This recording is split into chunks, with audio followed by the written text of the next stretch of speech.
I am in the building. We have a lot to get to. Koala Bear, I ain't forget about you. We're talking about Trump too tonight, y'all. She pop a perky, then she chase it with Moscato. This bitch is bad, she fucking all the drug dealers. Woof. This bitch and then I took his plug, nigga. Woof. Back, I'm getting to the bag, nigga. Bust in your house, I'm running through. The boss hog is in the building. Grand flash and all that cash, nigga. Part in my back, I'm counting all these stacks, nigga. Gucci duffel. I know you guys missed me. Hennessy and TNT, we blast, nigga. Ferragamo on my chest, I'm looking right, baby. She wanna link, I'm only out here for the night, baby. I'm Puerto Rico, Casamigos. Koala Bear, I ain't forget about your Koala Bear. We're gonna get to you tonight. I see you on that campaign rally with Jim Crow Joe. She wanna fuck with the gangsters, talk to me nice, baby. This whole sick, she fucking on the damn crew. Coming out of sock, she lost her damn shoe. Her friend a poppin', she ain't got no damn clue. Roll up O's and weed and smoking bamboo. Smoke them gelato when the Tahoe smell the fucking jaw. She wanna ride with me cause we look like some movie stars. The study moving faster than a speeding car. Coming through the door with no panties on. Poppin' Molly's and you know she took a Zanny bar. Talking about a Mazda is a family car. I hit her with a curve, then the coup de grace. Zillow games, I'm shaking up the dice, baby. She wanna stay with me so we can make the night, baby. She wanna be with me so I can lay the pipe, baby. I'm only out here for the night, baby. I'm only out here for the night, baby. Ferragamo on my chest, I'm looking right, baby. She wanna link, I'm only out here for the night, baby. I'm Puerto Rico, Casamigos with the Sprite, baby. She wanna fuck with the scammers, talk to me nice, baby. She hit the bottle and the hoe just wobble wobble. Wobble wobble. Started fucking for a fight, the cobble wobble. Cobble wobble. Swing, spin, hit the throttle. Hit the throttle. Wanna fuck with the gangsters, talk to me nice, baby. Welcome to the Check-in Report. I am your humble and gracious host, True and Living. Nice to be here with you. I'm not your homie, I'm the one and only Macaroni. Welcome to the show, y'all. I am in the building. I am in the building. I am in the building. Yes, yes. I know you guys have missed me.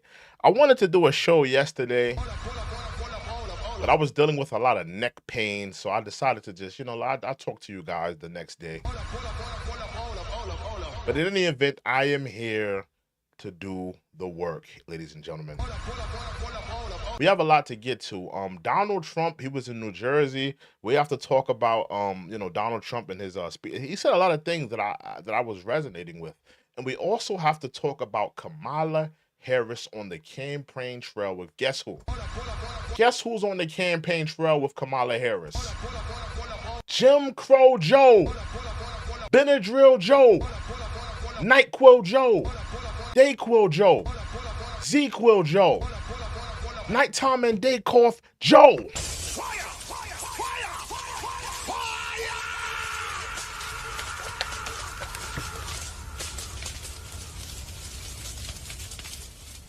Jim Crow Joe has come out of hibernation. He's come out of the nursing home. He's come out of retirement living facilities. And he is now joining Kamala Harris on the campaign trail. We have to talk about it. And guess what they're talking about? They're talking about the economy of all things. I'm not going to sit here and say I'm going to do something that's only going to benefit black people. No. The same economy that they ruined, the same economy that, we're going through a state of inflation. Where people can't, they're trying to decide if they should buy groceries or if they should pay their rent. Should I pay my car note or should I pay my electric bill? These are the tough decisions that a lot of people are making because of Kamala Harris and Joe Biden. But they're on a campaign trail telling you, oh, guys, we're gonna work on the economy. We're gonna do this. Well, why haven't you been working on it? Fire, fire, fire, fire! Where have you been for the last 3.5 years, Kamala? the last 3.5 years, Jim Crow Joe.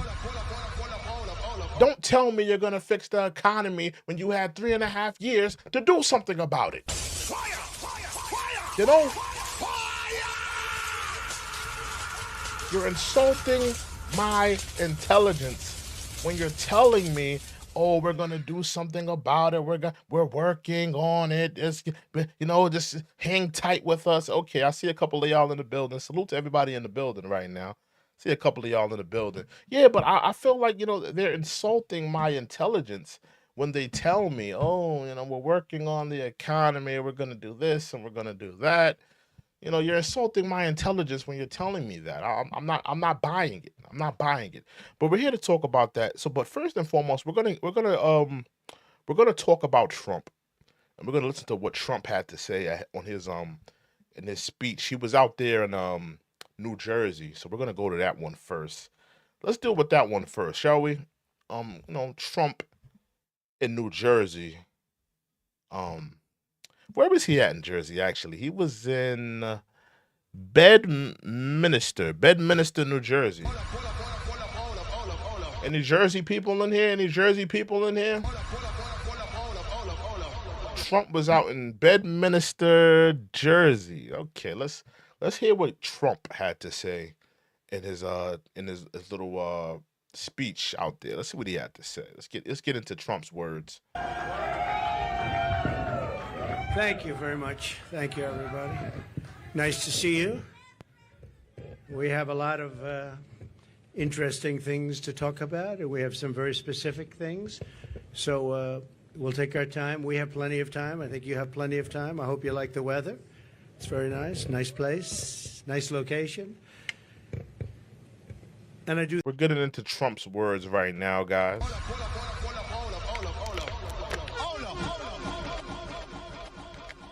I want to hear, Trump, really reel this thing in. Listen, man, I think that this is a winnable election for Trump. I truly do.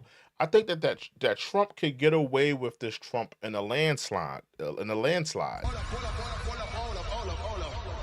But we have a lot of months coming up until election night, and we still have the Democratic National Convention. It's in about 9 days, so he still has a lot of work to do. But I think that Trump could win this in a landslide, depending on just a couple things. There are a couple states out there that are teetering right now, but I think this is a winnable race for Trump. This is a winnable race for him. Let's continue though. Thank you for being here, and we don't have very much heat. So I'd say it's perfect weather for this. The rain is not imminent, based on the fact that there are no clouds. So it's really nice. It's really nice. And okay, weatherman Trump. Okay, weatherman. Okay, weatherman Trump. Let's get to the issues, man. Let's get to the issues. We don't care about the weather. Let's talk about the issues that this country is facing. Let's get to it. And let's go over some big facts and some very substantial truths. Okay. About where we stand as a country, because we're a failing nation. We are. Because of the way it's been run for the last 3.5 years. We're a failing nation. We absolutely are. Did anybody see my community section? Did anybody see my community section in my YouTube channel? New York City spending $5 billion. New York City spending $5 billion on migrants. It's a travesty. Taxpayers paying $5 billion. Not on education, not on, policing, not to give back to the homeless, on migrants. $5 billion on migrants, Somebody really needs to, I think the feds need to kick down the door on all the Democratic leaders in New York City. They kicked the doors down on all the gang members. Remember the federal indictment for 9 Trey? Federal indictment for 9 Trey, all the drug dealers that they've locked up in New York City. They need to kick down the doors on all those Democratic politicians in New York City.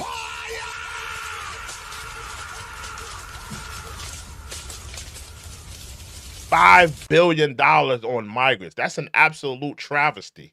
Let's get back into Trump, though. People are coming into our country by the millions and millions and millions. It's a fact. We have no idea who they are, where they come from. That's a fact. But we're also a failing economy.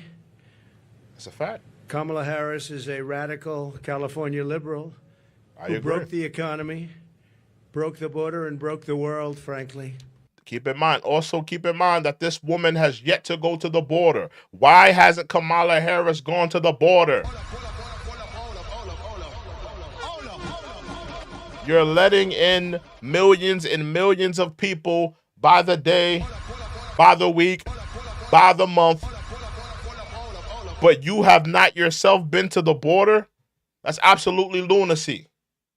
But these are the people that are in charge. These are the people that are telling you to vote, all while cheapening the black vote, all while weakening the black vote, all while shucking and jiving and telling black people to vote for her. Kamala Harris is an enemy to the black vote.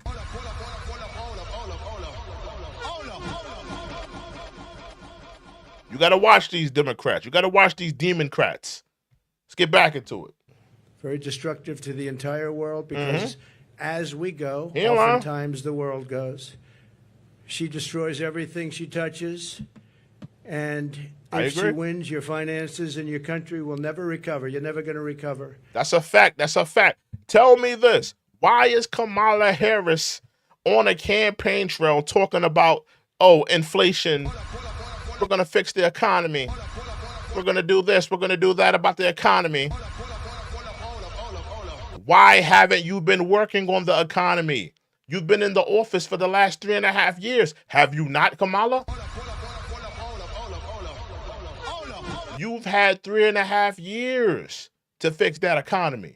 You've had 3.5 years to bring down that inflation. You've had 3.5 years to help people with the cost of living. You have done the opposite, woman.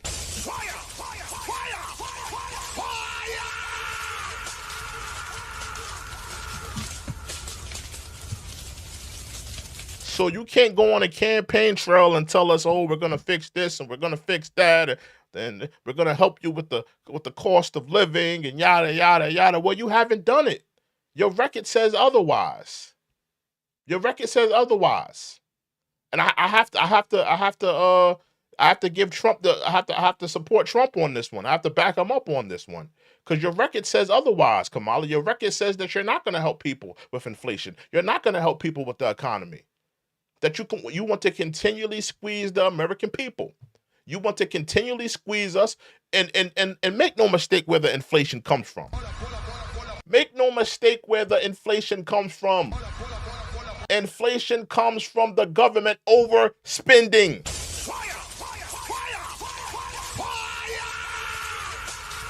That's where inflation comes from. Overspending. Every time they sending over a foreign country a brand new $1 billion pack, Zelensky gets a new pack. Netanyahu gets a new pack.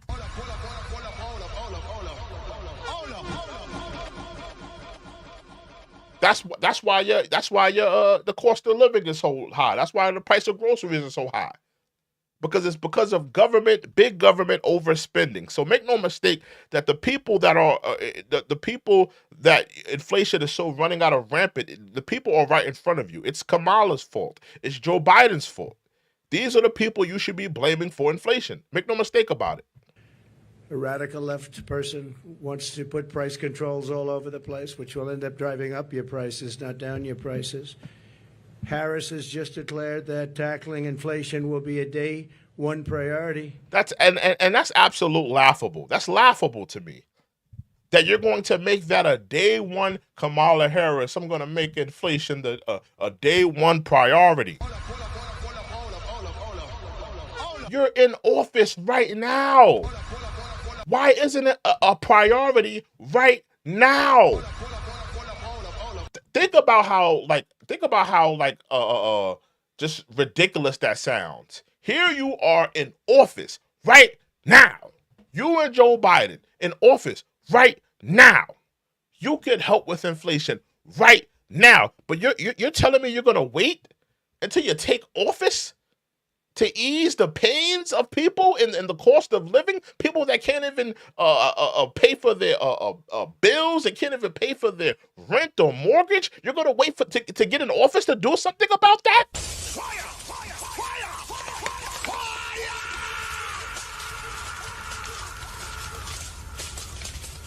If I were you and I heard that and I were a Kamala sexual like you, like some of you in there, I would feel angry. I would feel disgusted. I would feel betrayed. But a lot of you, you're going to go to that voting poll. You're going to go to that voting booth. And you're still going to pull that poll for her. You're still going to vote for her. Just because you don't like Trump. Keep it real. Keep it real. For her, it's going to be day one. But day one, really, for Kamala was 3.5 years ago. Where has she been? Where has she been? And that's what the black community has been saying. Where has this woman been? Where has she been? We only see her during election season. Is that not true? We only see this woman during election season. We don't see her any other time. What has Kamala Harris been doing for the last 3.5 years? What has she been doing? Buying new pantsuits? Getting her nails done? Getting a new silk press for her hair? Giggling and cackling everywhere? What has she been doing for the last 3.5 years? Pushing pencils? Sexing with Willie Brown and Montel Williams? What has she been doing? I would like to know. What has this woman been doing for the last 3.5 years? Where, I want to do something now. I want to work on inflation now. What have you been doing? Let's continue. And why hasn't she done it? Why hasn't she I done agree. it? I agree. I hear her complaining all Trump. the time. She was the border czar, but she didn't do anything. It's the worst border czar in history. That's There's a never fact. been a border czar so bad. That's a fact. She's been unbelievable in terms of her badness to some of our allies, some of our great allies. You know who I'm talking about. Here is the record of economic calamity that Kamala is desperate for voters to ignore. She cast a tie-breaking votes that caused record inflation. She cast record inflation, y'all. Record inflation. So for her, this is just my opinion. If you're a Kamala Harris voter or supporter, you're gonna have to answer that question. Why is a woman on a campaign trail telling us, day one, I'm gonna get in office and I'm gonna fix inflation. I'm gonna fix this and I'm gonna fix that. Why is she telling us that when she has the power to do something now?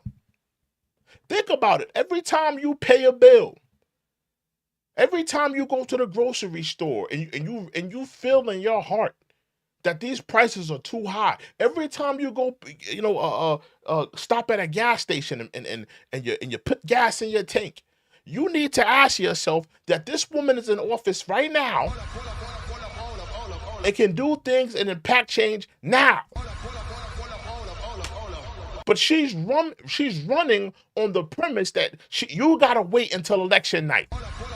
You gotta wait until she takes office for her to do something for you. You should feel outraged and just disgusted at that. the votes. She's trying to blame Biden, as you know. So it was Biden, but I'm going to do a better job. If we got 200 people in the building, hit that like button. Hit that like button, y'all. We just getting warmed up. Hit that like button. Hit that like button. Hit that subscribe button, y'all. We got a lot to get to. It's a thrill to be here, but hit that like button, you know? With darkness and silence through the night. Hit that like button. Hit that subscribe button. We got a lot to get to tonight. What a thrill. We also have to play Kamala Harris's I'm quotes. searching and I'll melt into you. Hit that like button. Hit that subscribe button. Hey, and if you want to be a part of the discussion, put it in the super chat. We put respect on donors here. People that, donate to the channel. If you want to be a part of the conversation, if you want to be a part of the dialogue, put it in the super chat. Put it in the super chat. We put respect on donors here. So continue to hit that like button, continue to hit that subscribe button. Let's get back into it. But it was her. And if she wants to do a better job, she's still got 5 months left, right? Exactly. Do something now, Kamala.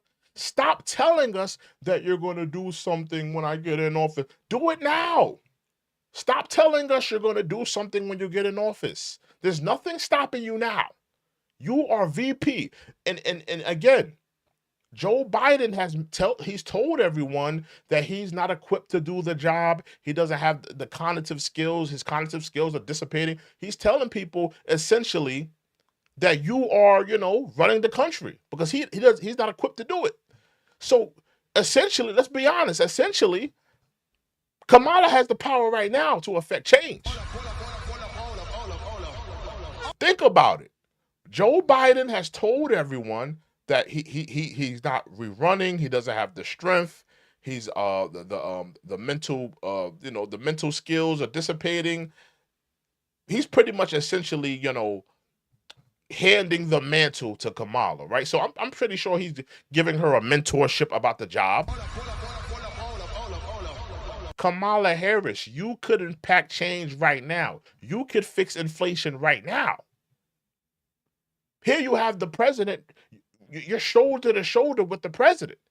He's already letting everyone know that he doesn't have the skills and he doesn't have the same strength that he's had. And he's pretty much passing the mantle to you. So why aren't you doing things now to help people? You're running on the premise that you're going to change things when you have the power to change it now. Fire! Fire! Fire! Fire! Let's get back into it, But y'all. she can't do a better job because she doesn't know how to. And she's of a place in life where she wouldn't know what a better job is. Going to destroy our country. And as a result of Kamala's inflation price hikes, they've cost a typical household. Again, if you want to be a part of the discussion, please put it in the super chat. We put respect on donors here. If you want to be a part of the dialogue, you want to be a part of the discussion, send it to me in the super chat. We put respect on all donors here. Let's get back into it. A total of $28,000. These are numbers coming from government. They're not coming from me. $28,000 she's cost a typical household. $28,000. $28,000. A lot of you Kamala sexuals, you're gonna have to deal with that. You're gonna think about that, all the money you've wasted in a Joe Biden Kamala Harris presidency. $28,000. $28,000. That could have went towards you paying your mortgage. That could have went towards you going on vacation. That could have went towards your kids' college fund. That could have went towards you starting a business. But because Jim Crow Joe and the pantsuit Messiah have been asleep at the wheel, this country has been run amok. This country is dealing with wild and ridiculous inflation, all because of these people. Kamala's inflation nightmare continues to cost the average American family $1,100 every single month. Think about your pockets, ladies and gentlemen. Think about your pockets. This is affecting your pockets. This is affecting you. You can't go to vacation. A lot of y'all, listen, hear me out. A lot of y'all been wanting to go on vacation all year. But you realizing that the rent is due, your kids gotta eat, you gotta pay this off, you got this bill, and you can't enjoy the fruits of your labor because of Jim Crow Joe and the pantsuit Messiah. It's their fault. Fire! Fire! Fire! Fire! And should they not be held responsible? Should they not be held responsible? Remember, inflation is caused by what? Government overspending. Inflation is caused by government overspending. Think about the migrants pouring into the cities. all the aid that went towards that. I talked about how New York City is spending $5 billion and it's increasing to take care of the increasing migrant things going on there. Think about the billions and billions and billions of dollars being sent off to foreign countries. Should they not be held responsible for that? Should they not be held responsible for hurting your pockets, hurting your life savings? Should you not hold them accountable for that? Let's continue. $1,100, again, government numbers. You're paying $148 more a month on food. It's every month. Average family, because Kamala and her ideas, and Joe Biden too, I mentioned him, but he's sort of gonzo. Yeah, he's out of there. He's out of there. It all started with the debate. I should have been a little bit easy. Somebody said your debate performance was horrible. I said, yeah, his debate performance was absolutely ridiculous. He was out of it. We had to send Old Yellow out the pasture. Jim Crow Joe, Benadryl Joe, Dayquil Joe, Z-Quil Joe, Nighttime and Day Cough Joe.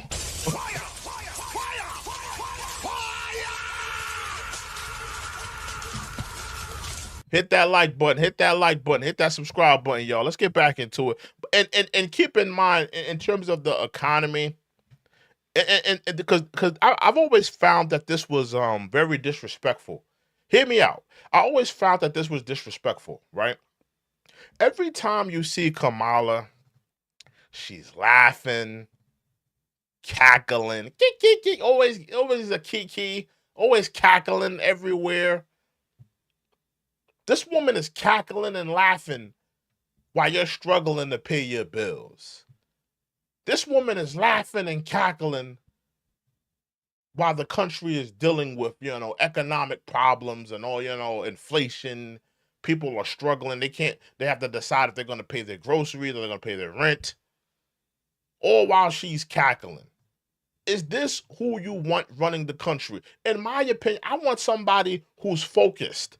That's not laughing and cackling. This is not a laughing matter. When the average American is struggling to survive in this country. It's not a laughing matter. This is not a laughing matter. I don't care about you cackling.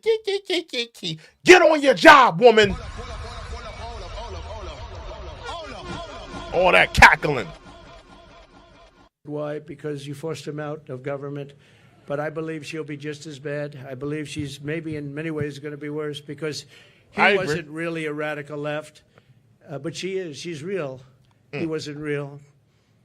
So I think she's going to be, in many ways, easier to beat than Joe Biden. What they did to him was disgraceful, by the way. And it really is a threat to democracy. It was Pushed them right on out. Pushed them right on out. It was a coup. It absolutely was a coup. Make no mistake. The Democrats, they knew. They was in fear of their lives. They were crying, butthurt, petrified. A lot of them wet the bed, pooed in their pantses, because they was in fear of Trump getting back in that White office. They was in fear of it. And they knew they had to get rid of Biden. They had to get rid of him because they knew they were setting him up to fail. You know? Let's continue, though. People that wanted him out, and they didn't do not the way they're supposed to do it. $129 more on energy and $240. Talk about it, Trump. Talk about it. $1 more. See, listen, I'm riding with Trump right now. I'm riding with him. Am I supporting him? Am I voting for him? No. But what he's talking right now, see, this is where he needs to stay. He needs to get away from the abortion talks. You know, just kind of slide out of there. You need to slide out of there, Trump. If you want to win this, you need to keep Kamala in the whole inflation and the economy talks, because she can't win that, because she has no response. She's not going to have a response to where this country is right now in terms of inflation, where this country is in terms of economics. Because think about it. Think about it. Abortion, immigration, all of the issues that are in America today that are on their minds. Everybody isn't affected by these things. Everybody's not affected by immigration. Everybody's not affected by abortion. Everybody's not affected by these things. The one thing that everybody is affected by is what? The economy.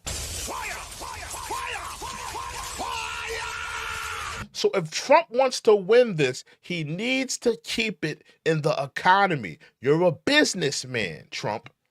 When you were in office for your 4 years, relatively, there was no inflation. Things were pretty stable. You're a businessman. You've been successful in business. This is where you need to keep her. Keep her here, because she can't win a fight when it comes to inflation. Nobody believes in her. Nobody believes in her politics. Nobody believes that she's going to be able to fix inflation, fix the cost of living. If you keep her here, you can win this, Trump.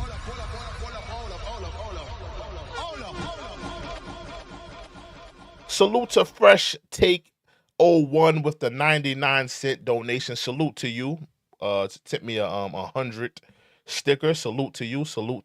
Again, I wanna hear you guys' thoughts. I want to know what you guys are thinking. I want you guys to add something to the discussion and the dialogue. I want to know what's weighing heavy on you guys' hearts and minds. So please, send in the donation. I want to hear from you guys. Send in the, be a part of the discussion in the super chat. So, make sure that happens, and make sure you like, comment, subscribe. Let's get back into it though. This is all per month on rent. So you have that 148, 129, 241, and then many other increases. You add it all up, it's thousands and thousands of dollars that she and he have cost people. The cost of a typical monthly mortgage has doubled. That's an absolute fact. The housing market is out of control. I was in an Uber with a woman. She's been in the housing. She's been in the real estate business for years. She's been in there for at least 20 years. She said she had to get out of the business. She said the business is terrible right now. She pretty much broke it down like, people aren't buying homes. And she's saying that, young people can't buy homes. They're not going to be able to buy homes. She said if we continue to go where we're going, young people won't be buying homes whatsoever.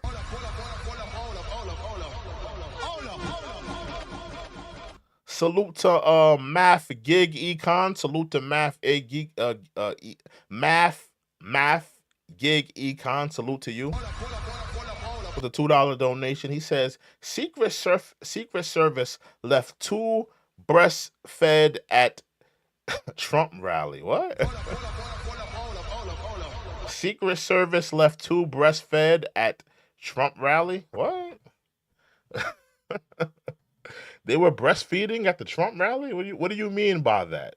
Secret Service left 2 breastfed at Trump rally. Really? I did not know that. If you say so. Thank you for the $2 donation, man. Let's get back into it, man. Since I left office, and that number was about 3 months old from government, and now it's tripled. We had mortgage rates at around 2%, close to 2%, and they're now at 10%, and you can't get a mortgage. So that means it's a lot higher than 10%. And you got to think about all the young people that are suffering. It's a lot of young people suffering. Young people that just came out of college, got that cute girlfriend that they want to marry, they want to have kids, they want to have that home. They can't get a slice of that American dream right now because they're dealing with a bad housing market. They're dealing with the cost of living. There's young people that can't, get to that next phase of lives. A lot of young people, they got to go back home to mom and dad. Are they not?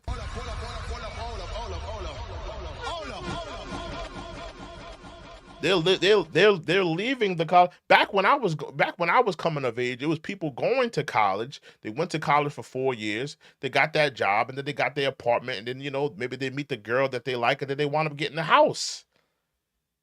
Things are not going like that anymore. Now you got kids going to college. They go through their 4 years. You know, they're drowning in student debt. They probably go back home, live with their mom and dad.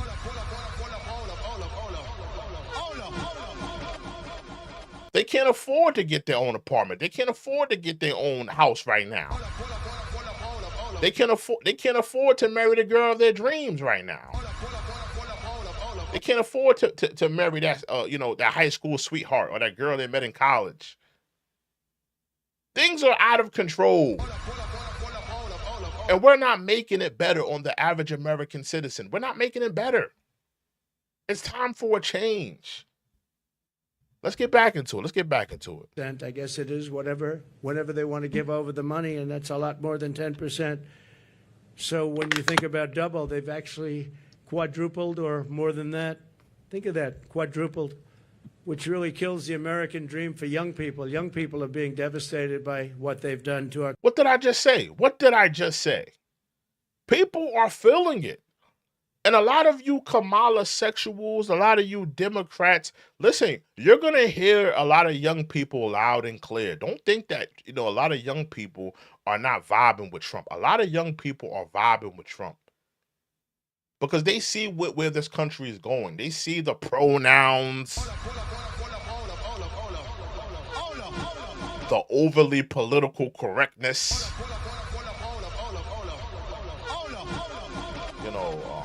The complete misrepresentation of what masculinity is.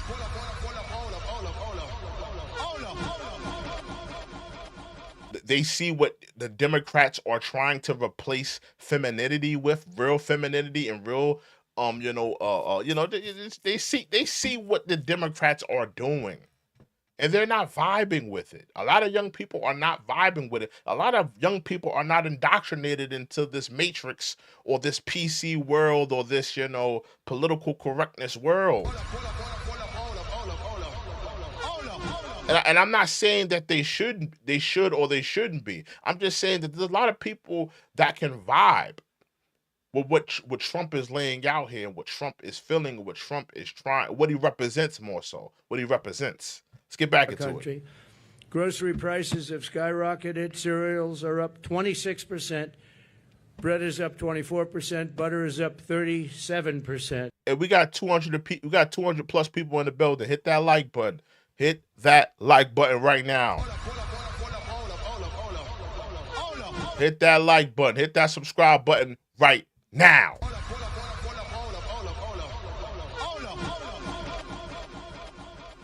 Hit that like button. Hit that subscribe button. If you want to be a part of the discussion, please put it in the super chat. I would love to hear what you guys are thinking, how you guys are feeling. I want you guys to be a part of the discussion. I want to know what you guys, especially if you're a Trump supporter or if you're a Kamala supporter, I want to hear what you guys are thinking. I want you to be a part of the discussion. I want you to combat the argument. I want you to, come out here and support your man 4-5, support your man 4-5 Trump. I want you guys to be a part of the discussion here. Let's continue though. Baby formula is up 30%, flour is up 38%, and eggs are up 46%. And many items are up at much higher rates than that. Now Kamala is reportedly proposing communist price controls. She wants price controls. And if they worked, I'd go along with it too, but they don't work. They actually have the exact opposite impact and effect. But it leads to food shortages, rationing, hunger. And that's the thing with Kamala. Kamala is not a businesswoman. She's not a businesswoman. America needs to go back. You got to think, America is a capitalist country. America is built off of capitalism. We need a businessman running this country like Trump. This country needs to go back to being run like a business. We don't need, Kamala with her, communist price limiting. This is a communist. This is a capitalist country.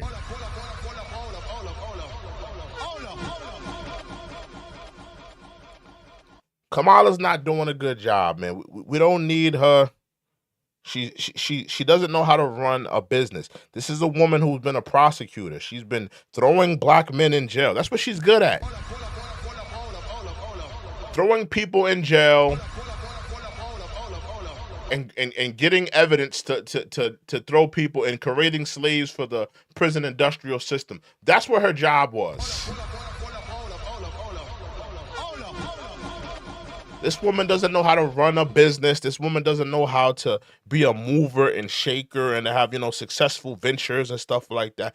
That's not her talent. Her talent is throwing black and brown men in jail. That's a fact. It's a fact. It's a fact. Her strong suit isn't business. Dramatically more inflation. Their Inflation Reduction Act, by the way, was a disaster. It's what caused the inflation. Their Inflation Reduction Act was a con job. They actually admitted that it wasn't really for inflation that they did it. They don't know why they did it, but they named it the Inflation Reduction Act, which was a very nice name. Got approved based on that. Unfortunately, people didn't understand it. I understood it. I said that's going to cause tremendous inflation, and it did, among other things like energy. Oh, boy, it did. She's running on the Maduro plan. We call it the Maduro plan, like something straight out of Venezuela or the Soviet Union. This announcement is an admission that her economic policies have totally failed and caused really They absolutely have. a catastrophe. They're not working. Catastrophe for our country, and beyond that, a catastrophe in the world. A little bit unrelated, but not totally unrelated.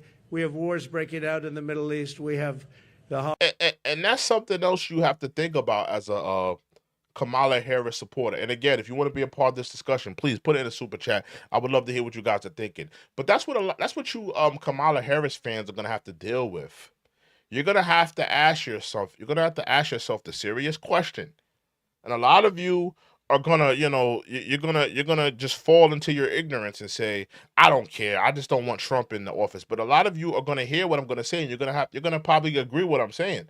Do you want Kamala Harris, Koala Bear Harris, the pronoun using, pantsuit wearing, cackling prosecutor? Do you want her as commander-in-chief if this country breaks out in war?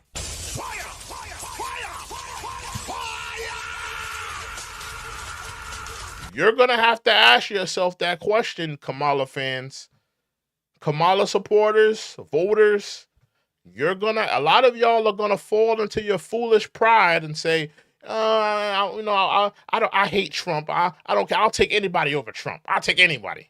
A lot of y'all are going to fall into your foolish pride and just say you want Kamala regardless.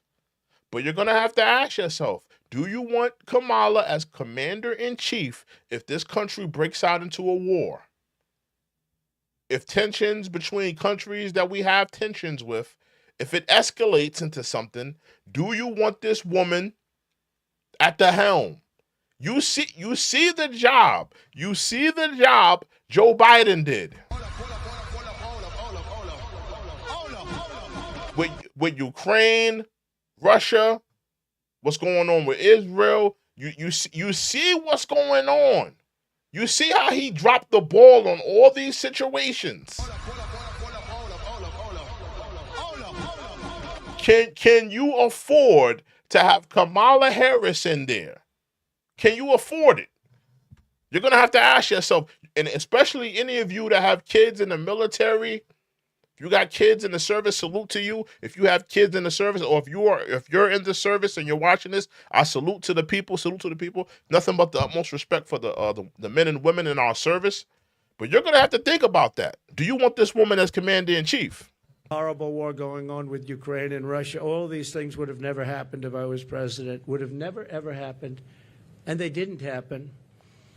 Since Harris took office, car insurance is up 55%. Oh, my goodness, with the car insurance. The car insurance is out of control. People can't even afford liability insurance at this point. Forget about full coverage. Forget about full coverage. Forget about it. People can't even afford liability right now. It's out of control. You got at least one accident on your record. Just one accident. You're going to be paying a lot of money in car insurance. I'm letting you know that right now. You got one accident on your thing. You're going to be paying a lot of money in car insurance. Yeah, man, it's out of control. Car insurance is way out of control. And they just announced it's going to be substantially higher than that within the next week. They expect big increases in car insurance. It's out of control, and insurance generally. Thanks to Kamala's war on American energy. Again, if you want to be a part of the discussion, please put it in the super chat. I want you guys to be a part of this discussion. I want you guys to be a part of the dialogue. So please be a part of the discussion. Put it in the super chat. Let's go. Electricity prices are up 32%. Gasoline prices are up 50% and going higher. Meanwhile, real incomes are down by over $2,000 a year. So think about it. Inflation going up. Inflation going up. But your paycheck ain't going up.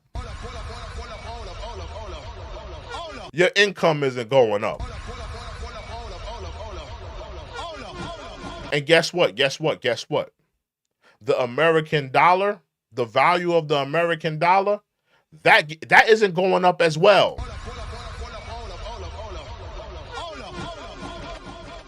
The American dollar cheapening, your income weakening, inflation rising. Can you afford another 4 years of Kamala Harris? Can you afford it? Y'all gonna have to answer these questions, Kamala supporters. You're gonna have to answer these questions. The incomes for people are down $2,000 on average a year. Government numbers. Talk about it. The typical American has seen a 4% pay cut under Kamala and Biden. Hit that like button. Hit that like button, y'all. Hit that like button. Salute to Dino. Salute to Dino. Dino Nuggets. She says, "Why are you not reading your chat?" I don't just read anybody's comments. It's a lot of people in here. If you want to be a part of the discussion, just put it in the super chat. That's not too much to ask for. We got 200 people in the building. You want me to read 264 every chat that comes into the building? You don't think that'll be a little distracting to read 264 comments every 5 seconds? You don't think that would kind of, I have to stop the video like, okay, Alex Jones. Why are we not going back? I can't be spoon-fed. Daniel says Trump 2024. John Wick says I can't keep going. Tribal says Trump. Hold on. Corey says inflation up, wages down. Hold on. Jesus King says we're not going back. Is that what you want me to do every 5 seconds? Fire!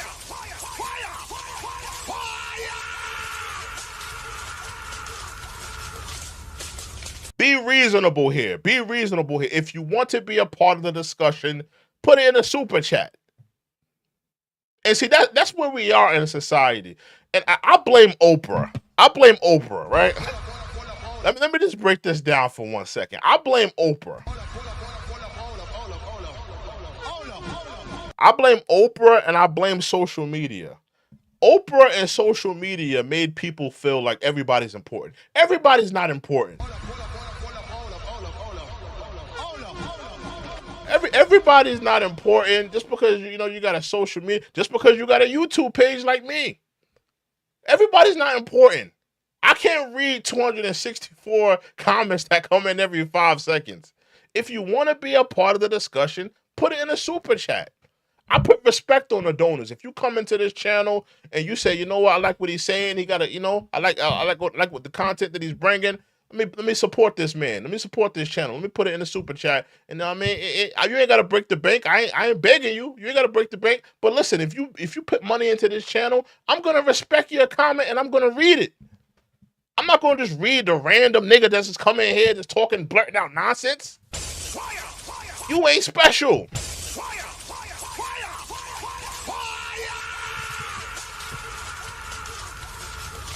Let's get back into it. Biden Crooked Joe Biden. Credit card debt has exploded by 50% under Harris to a That's a fact. record That's high. a It's fact. now at a record high. Never been anywhere close. Since March, and by the way, people are going to have to start paying that, and it's not going to be a pretty sight for the next period of time. It could be a substantial time. Since March of 2022, the average middle-class household has lost $33,000 in wealth. How about that? $33,000. That's average. In July alone, 350,000 people were added to the unemployment rolls. It's a lot of people. 350,000. Jesus is king. Welcome to the block party, sir. Go get me some alkaline water and some barbecue potato chips. Thank you, man. Welcome to the block party, Jesus is king. People added to the unemployment rolls. And think of that. That's in 1 month. That's in July. Virtually 100% of the net job creation. Let me reply to an idiot in here. He says some other streamers basically panhandle on here. Nobody's panhandling, sir. If you respect the content that we're bringing, just support the channel. That's not too much to ask for. Nobody's panhandling over here. No, I'm not. No, nobody's panhandling. I'm just saying, if you want to be a part of the discussion, put it in the super chat. That's not crazy to ask for. The misconception of a lot of you people, and let me say this, because a lot of y'all haven't messed up. If you look at any billionaire, trillionaire, look at any billionaire you could think of. Look at the Jeff Bezos, look at the Bill Gates, look at any prominent family, any 1%er. You know those 1% family, look at the DuPonts. Look at the Rockefellers. If you look at any of those families, what do they take? They take donations to their fundraisers. They take donations to their the things. And salute to Tribal for the $2 donation. Salute to you, sir. They take donations. But the American public has this thing where they think that somebody asking for donations is a negative thing. Why is that a negative thing when there's prominent people, the 1%ers, billionaires, and they have all these people have all the riches, all the resources to do things on their own, but they still take donations. But you look at somebody that doesn't have none of that, trying to build something, and you say, oh, you panhandling. Oh, you asked for too much. People are brainwashed. Here I am, a man building something from scratch, but you look down on me for asking. But you're not looking at you're not looking at the 1% with their fundraising, with all the riches in the world. It's crazy how the American public is just really brainwashed into thinking these things. But it is what it is. But let's get back into it. I just want to. We have to talk about and just kind of like take apart some of the misnomers in our society. We really have to. Let's get back into it. Creation in the last year has gone to migrants. You know that? Most of the job creation has gone to migrants. In fact, I've heard that substantially more than beyond the number of 100%. It's a much higher number than that, but the government hasn't caught up with that yet. But virtually right now, as of the time they did this, virtually 100% of the net job creation in the last year has gone to migrants. Harris gave work permits and Social Security numbers to more than 3 million illegal immigrants. Think about that. Workers permits, and make no mistake, they are giving some immigrants state jobs. They're giving some immigrants state jobs. State jobs. They are giving some immigrants state jobs. Think about that. Especially if you're black, especially if you're a middle-class white man. A lot of us have been told, a lot of us that have tried to get state jobs, what did they tell us? Think about it. You don't have the qualifications. You don't have the college credits.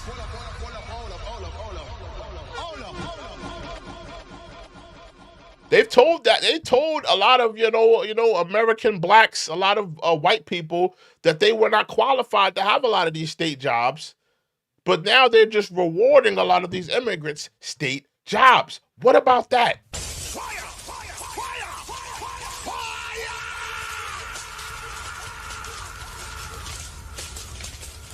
Captain Jack Sparrow says, I've already spoken. Warren Burger. Just read. Oh, I guess he's talking to Warren Burger. Okay, salute. Listen, man. Listen, man. You know what, Captain Jack? I'm a handle Warren Burger. Warren Burger. Hold on, Warren Burger. Because, Captain Jack Sparrow, he spent money, man. So I'm going to put you in timeout, man. Just for 5 minutes, man. Don't be mad at me. Just for 5 minutes, man. Not too long. Captain Jack Sparrow, he spent money. So I'm putting you in timeout for 5 minutes, man. All right? Because he spent some money. He donated to the channel. Only for 5 minutes, all right? Only for 5 minutes. You put you in timeout for 5 minutes. You'll be back in 5 minutes, man. He's a little perturbed with what you're talking about, so I got to put you in timeout because he spent the Skrilla. He spent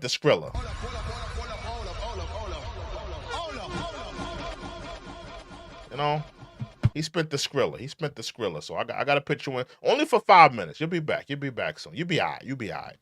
To steal jobs from Americans. So think of that. So, salute to Captain Sparrow, though. Salute to Captain Sparrow. And, they're having a lot of problems with Social Security. I'm going to be the one to save Social Security, but they're having a lot of problems with Social Security because under their system of putting all of these people into it, it's going to blow up and fail. If she's elected, Social Security will fail. It'll be a blow up like you've never seen before. It'll be a bankruptcy of the entire system, probably the nation itself. You don't have to imagine what a Kamala Harris presidency Kamala 2024. Stop begging for donations yourself. Would be because you're living through that. Oh, I forgot. You got sugar daddies in high places. I forgot.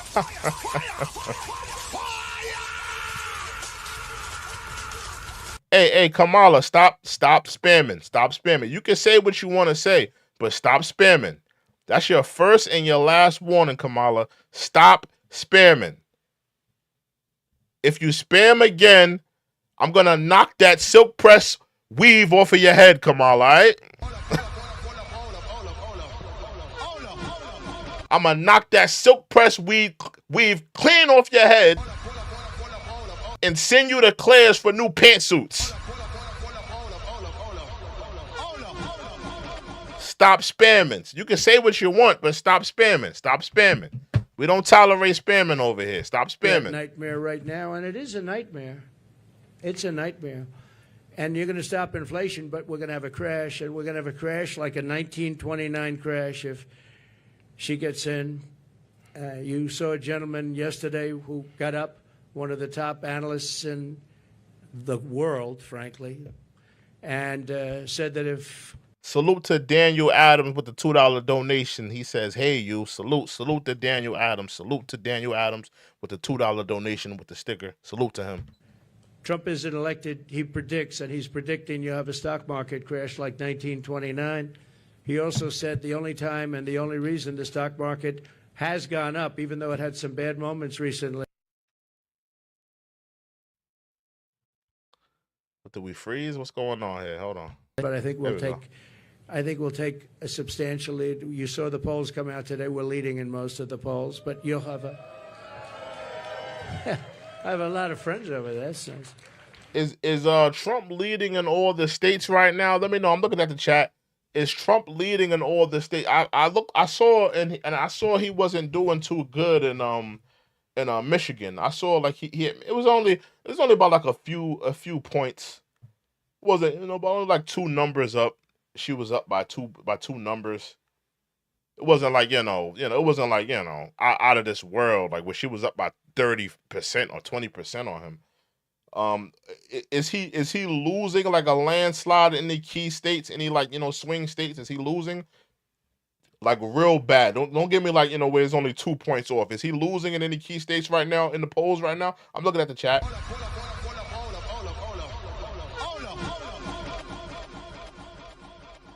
What states is he doing bad in? I did see Michigan. I saw Michigan. He wasn't doing too good in Michigan, but it was only by a few points. Only by a few points. It wasn't nothing crazy. It wasn't nothing. It wasn't nothing crazy that I seen. Let's get back into it though. I don't think they're reporters, however, are they? This was supposed to be for reporters. Thank you very much.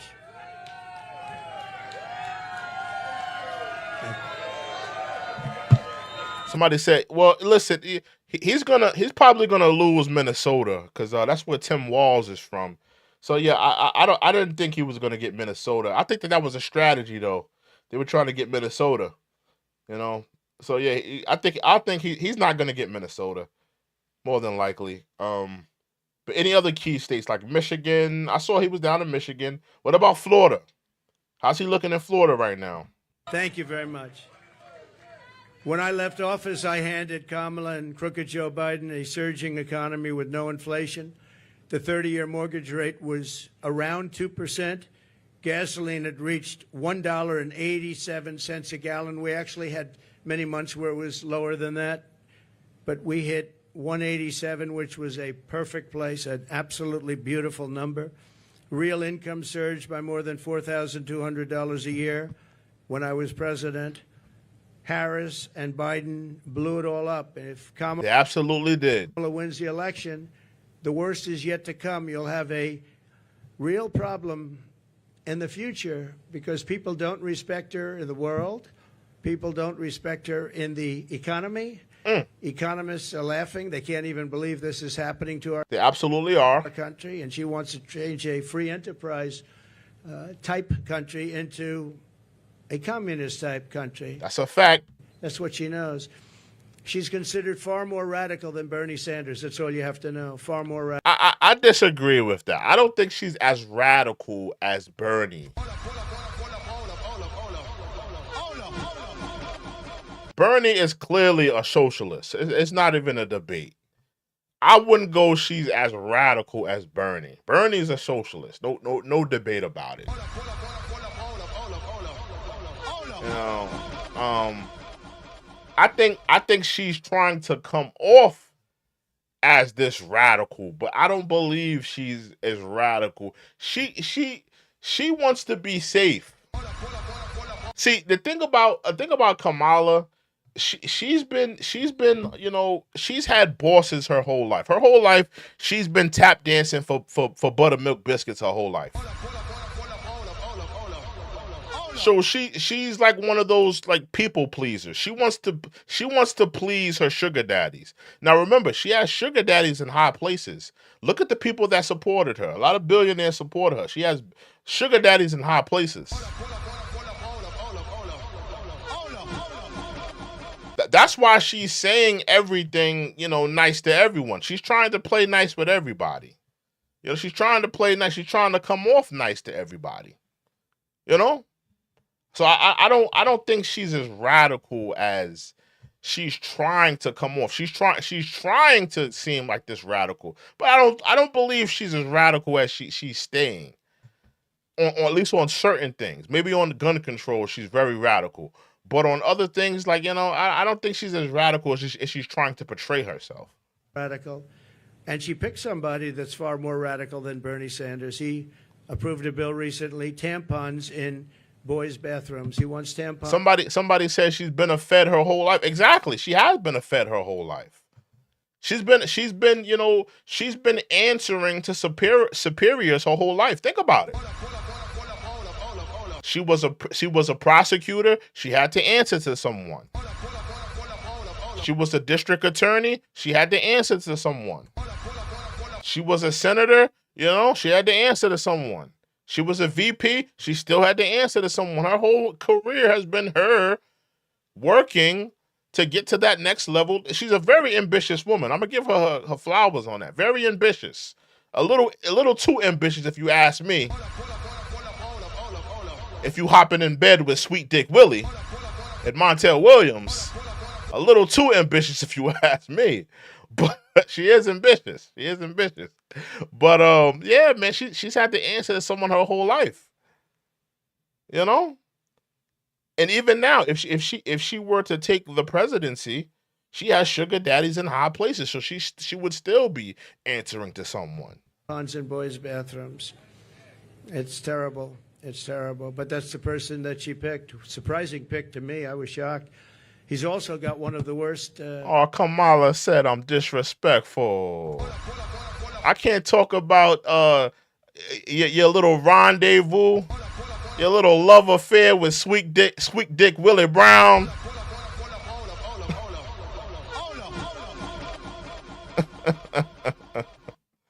Sweet Willie Brown.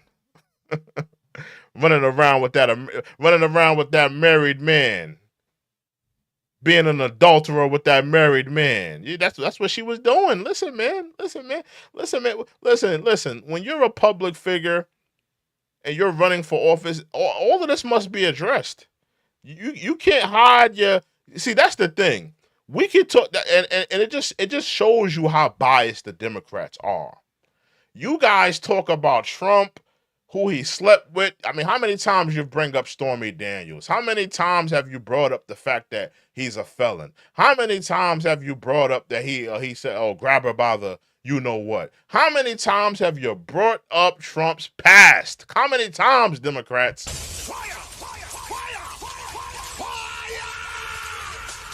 But I talk about Sweet D Willie. Oh, you get your panties in a bunch with that. Oh, Willie Brown. Oh, that's so disrespectful. Montel Williams. Oh, that's so disrespectful. But you can talk about every single thing with Trump and not bat an eye. That's very, very biased of you. Very biased, not fair. It's how the Democrats operate. They can say whatever they want about you. They can disrespect you. They can say whoever you slept with, what you did, why you went to jail. They can talk about, oh, you went to the bathroom, you didn't wash your hands, everything. They talk about every single thing Trump did. But I'll bring up Willie Brown and Montel Williams. Oh, it's a problem now. Oh, come on now, come on. Run states. Many people are leaving the state, sixth most. And from her state, she destroyed, as the Attorney General, she destroyed California along with Gavin Newsom. She absolutely did. And she locked up a lot of black men. Threw away the key. San Francisco, was a great city 15 years ago. Now it's considered almost. Again, if you want to be a part of the discussion, please put in the super chat. I want to hear what you guys have to say. I want to hear what you guys, are adding to this dialogue here. So please put in the super chat. Unlivable. You can't. Make sure you like, comment, subscribe as well. Live there, and what they've done to that great state with the beautiful weather like this weather. They have this weather all the time, and they have the ocean, they have the sun, they have everything good. But what they've done to it is a shame, and she's going to do the same thing to our country. Yeah, they've absolutely ruined California. I mean, they've ran California into the ground. It's a war zone. It's literally like a war zone in California. It's out of control. Crime is through the roof. Looting through the roof.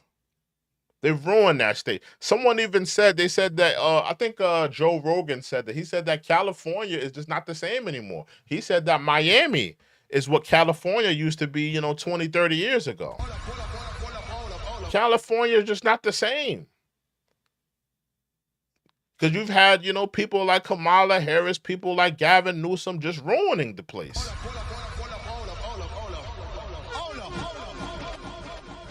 They got all the criminals, they got all the criminals running rampant while they lock up, people for minor drug infractions. They got all the real criminals running the streets while they got all the, the weed heads and the users, they got them in jail. It's absolutely ridiculous. Let's continue. It was the policies. They had a recent article, and I didn't know this, but you're allowed to rob a store as long as it's not more than $950. Has everyone ever heard of that? You can rob a store, and you have these thieves going into stores with. How about this? What about the juvenile law out in California? The juvenile, you know about the juvenile law? Anybody a fan of Pop Smoke? A young man took the life of a Brooklyn rapper by the name of Pop Smoke. The man has been doing interviews. They gave the young man a slap on the wrist. all because he committed the crime when he was a teenager. The man took a life. Went into a home, took a man's life, robbed him when he was, under the age of 18. He did about 4 years, came back out, and now he's doing interviews bragging about it. How about this? How about this? Again, California. Let's talk about it. California. This is what they do to criminals. This is what California is doing to criminals. Another rapper loses his life. He goes by the name of P&B Rock. He was eating at a Roscoe's Chicken and Waffles, enjoying a nice meal. A father and his son come to the Roscoe's Chicken and Waffles. A young man goes into the store and takes the life of a young P&B Rock. He happened to be under the age. He happened to be under the age of 18. The young man does about 3 or 4 years in jail. He comes back out into the street. They're not charging these people. They got demons running the streets, running them up, and they let them back out into society. That's what California has turned into.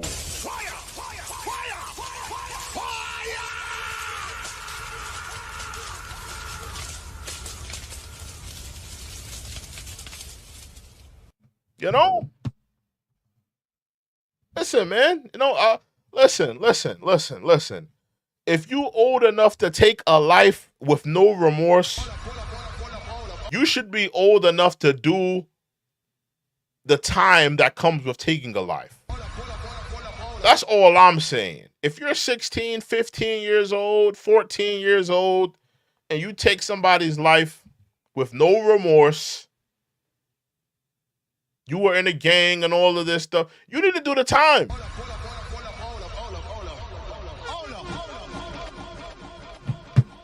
Let's get back into it. With calculators calculating how much it is. Because if it's less than $950, they can rob it and not get charged. That was her that did that.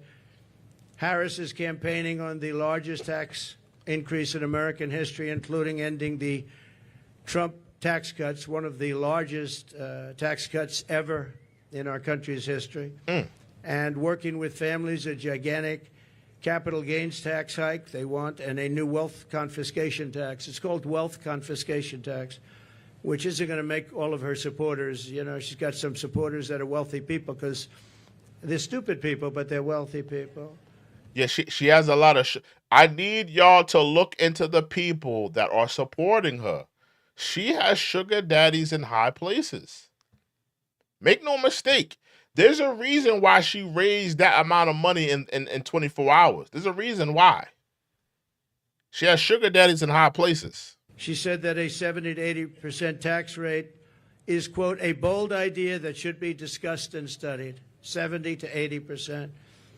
She co-sponsored legislation to abolish very popular private health insurance, which 150 Americans rely on, dumping everyone onto inferior socialist government-run healthcare systems with rationing and deadly wait times while massively raising your taxes. Mm-hmm. She wants to take away your private healthcare. There are many people in this country who spend a lot of money on private healthcare. That's a fact. It's the best healthcare in the world, by the way. But they want to do it. They worked hard to make money, and they want to do it. Under her, you're not going to have private healthcare plans anymore. And you can be a wealthy person or a middle-income person, and you want to spend on a really good plan, better than a government plan could be, far better. And you're not going to be allowed. You're all going to be thrown into a communist system. It's a communist system. You're going to be thrown into a system where everybody gets health care. You wait for your doctor like 10 months, 12 months, 11 months. You got to see some of these plans, how they work in other countries. It's disgraceful. So private health care is gone. She wants it out. Now, she could change on that, and she might change on that. She's changed on everything, but I said, why are you changing? I actually was asking somebody that knows her, why is she changing? she had these policies. And Now he's kind of losing me on the healthcare thing. You know, I'm a proponent of free healthcare. I think we should all have free healthcare. I know that's not a feasible thing in a capitalist country, but I do believe that we should all have free healthcare. So he's kind of losing me on the healthcare thing. I'm not against people having private healthcare. I think that's a good thing. If you want private healthcare and you want to pay more, just so you could get the type of the type of type of doctor that you want, the type of specialist that you want. And you want to pay a little more for. I don't think there's nothing wrong with that. But I mean, if the healthcare system is a broken system, let's just be honest. It's a broken system. Now, I'm not saying Kamala Harris has the answers, but somebody got to fix this damn healthcare system. It is a broken system.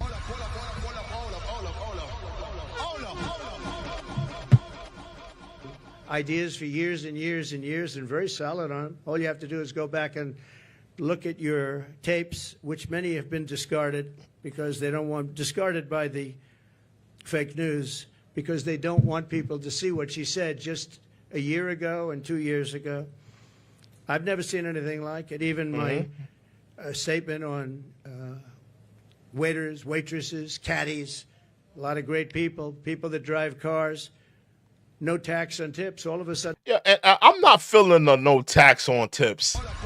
I don't give a damn about tax on tips, people getting tips. I'm going to be honest, I'm not a tipper. I don't tip. And I know that's like very stereotypical because I'm a black man telling you that I don't tip. I just don't believe in the whole tipping system. It's like, listen, man, like I'm not a proponent of tipping. I'm just not a proponent of it. That's just me though. That's just me. Like, I'm not, now I don't knock anybody for tipping. If you choose to tip, then you choose to tip. But, it's like the tax on tip. Now, don't get me wrong. Don't get me wrong. Hear me out on this. If you're a waiter or a waitress and all of your income is based off of you getting tips, absolutely, I agree that company should not be taxing you that company should not be taxing you. That company should not be taking your tips, and the government should not be taking your tips. I absolutely agree with that. I agree with that.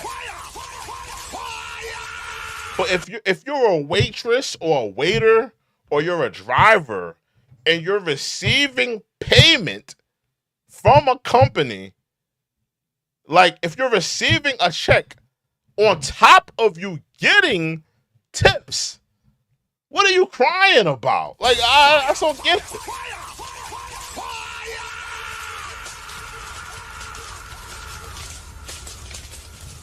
You're receiving a check. You're a waiter. You're waiting. You're receiving a check from a company on top of your tips. What are you crying about that, somebody takes a little 5-10% out of it? I mean, it's damn near passive income at that point. What are you crying about? You're getting extra money on the side.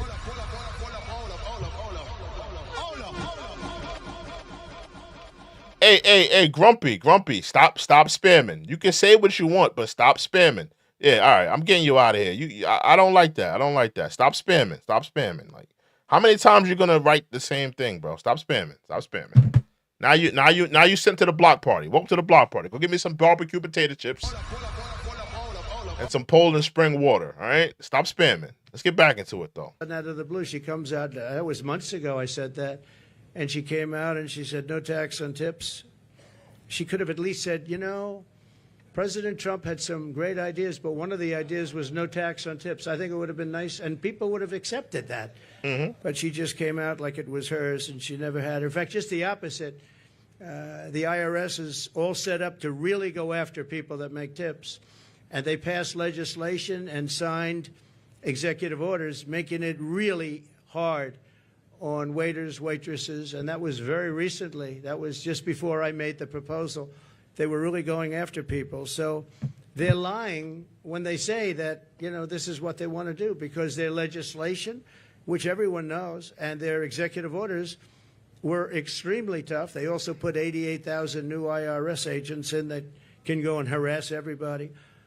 She wants to close dozens of existing power plants, causing rollbacks of power in our country. You're going to have brownouts, blackouts, the likes Brownouts? I gotta look that up. of which you've I've heard of a blackout. What's a brownout? I gotta look that up. never seen, and I looked that plunging up. millions and millions of people into poverty. That's going to put them into poverty, and they're not going to have heat. They're not going to have air conditioning.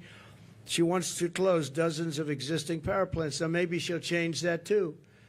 But she's got a lot to change. Almost everything she's ever said, she's got to change. Nobody's ever seen, and that's why we're here. Again, if you want to be a part of the discussion, please put it in the super chat. I want to hear what you guys have to say. I want you guys to add something to the dialogue. Nobody's ever seen anything like it. She wants to abolish coal, oil, and natural gas. 84% of you. Now, let me talk about the whole natural gas thing of they want to everybody electric cars and stuff like that. We got to talk about that.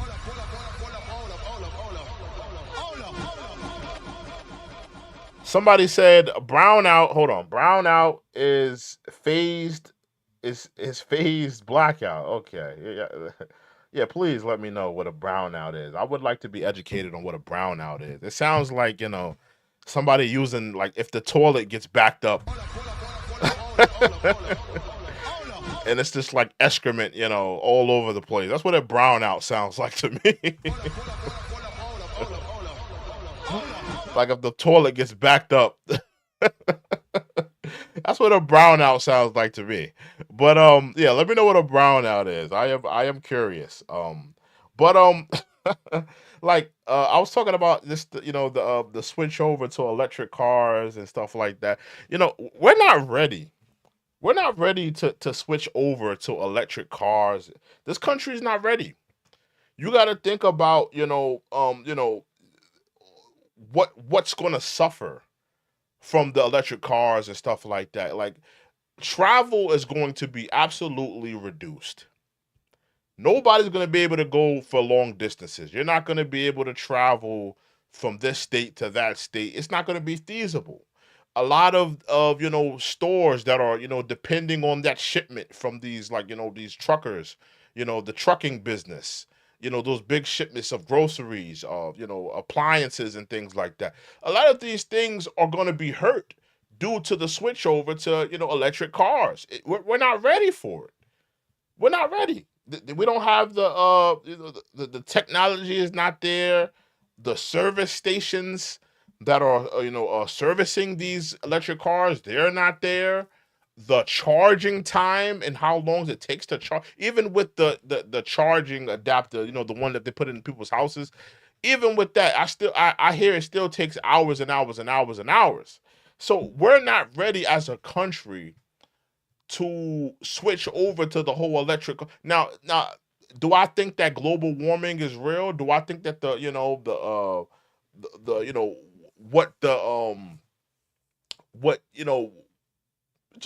gas and all of the things, the factories, what's it doing to our climate is absolutely real. But are we ready? Are we ready right now? Right now, if everybody said, you know what, we're no longer driving gas-powered cars, we're leaving all of these factories, we're leaving all of. Can we sustain as a country? We absolutely can.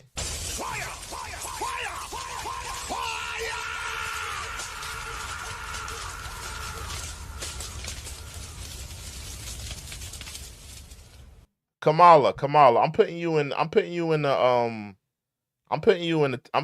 block party, bro. You're going to the block party. Like, you're spamming. What are you spamming for, bro? Stop spamming. Stop spamming. What are you spamming for? Like, you're overdoing it. Stop spamming.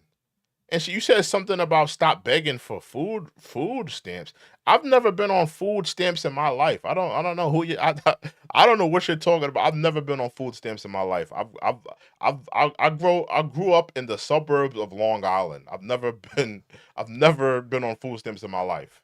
even when I was broke, even like when I was broke living in like Virginia, and I was living in an apartment, I was broke in Virginia, you know, at a dead-end job in Virginia, I still wasn't on food stamps.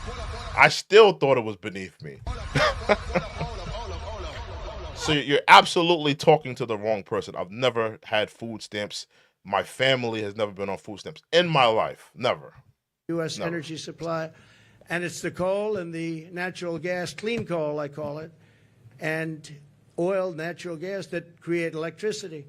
And by the way, I'm a big fan of electricity. If we're going to go with the AI, if we're going to do that, I don't know if you know, but we need twice the amount of electricity currently supplied for everything to the entire United States of America. So to be competitive on AI, I was talking to Elon Musk. We had a great discussion the other night. I agree. And he said a big problem is getting the approvals to create all of that energy, all of that electricity, specifically electricity, and you're going to need that for other forms of modern business too. And I'll get it done, but other people aren't going to get it done. They're not going to be able to get it done. As border czar, and she was the border czar. She was, I don't know if she was proudly called border czar, but that's what Crooked Joe Biden called her. She's the border czar. Everybody said it. And then about 2 weeks ago, she didn't want to be called the border czar anymore. She said, oh, I was never the border czar. It doesn't matter. She was the person responsible for the border. Fire! Fire! Fire! Fire!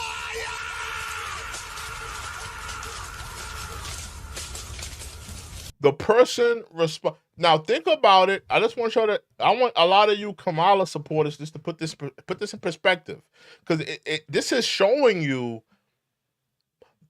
this woman's work ethic as of yet. Her work ethic is being displayed for you guys. Remember, I just want to show you some things. Put some things in perspective here. Put this in perspective. She's running, telling everyone on her campaigns that she's trying and wants to... actually, let me take that back. She's running with the premise of, as soon as I go in office, I'm going to work on inflation. Is she not? But you've been in office for 3.5 years. You haven't worked on it. You haven't worked on it. Where's the work ethic? Why haven't you been doing it already? Let's get to the border czar. This woman said she's never been to the border, but they were calling her the border czar. You were in charge of the border. They gave you that position. Kamala, you're going to be in charge of the border here. She never even went to the damn border. Never went down there, see what it looked like, see what the fences look like. See what that wall was looking like that Trump was working on. Where's the damn work ethic? What has she been doing for the last 3.5 years? It's only but so many pantsuits you could buy, y'all. What was she doing?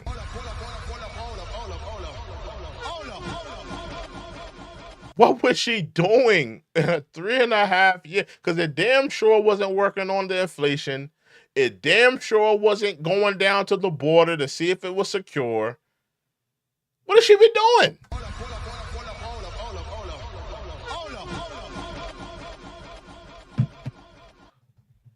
You got to ask yourself that question. Let's continue.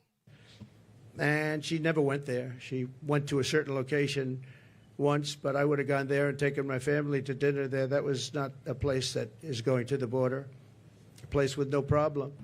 As border czar, she allowed 20 million people, and I believe it's higher than that. People say 13, 14, 12, 10, but now they're all up to around 12, 13, 14. They have no idea because you have millions and millions of what they call gotaways, the gotaways. Gotaways are people that pour into our country. We have no idea who they are. That's the worst of all. But she allowed at least... Yeah, we don't know who these people are pouring into our country. That's an absolute fact. 20 million people to invade our country, and she wants to give them all citizenship and free government health care. And oh, man, I'm so happy he's bringing this up. I have to talk about this as well. I have to talk about how listen, especially if you're black, and especially if you're white too, because this affects you too. Because they saying that a lot, they're talking about the ever changing of the color of America.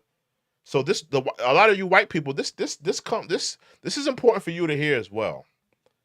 The Democrats are trying to weaken. They're trying to weaken the black vote because the Democrats have realized that black people are tired. They're tired. Black people are tired of being taken advantage of by the political left. They're tired. They're absolutely tired. They realize that the Democrats are not working for them. They're really the enemies of our community. They're not helping us. So the Democrats have come up with this plan. This is their plan. They are trying to flood this country with an immigrant class that they can incentivize, give them citizenship so that they can keep them in office for the next 50 years.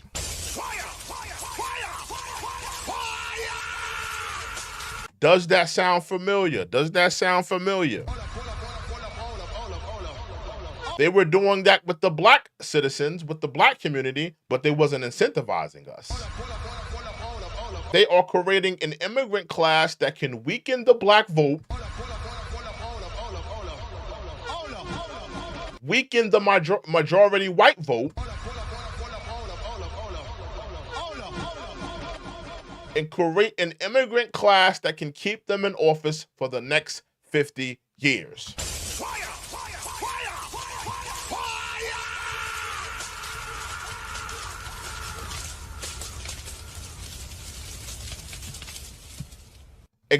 Xavier said our vote never mattered. I agree.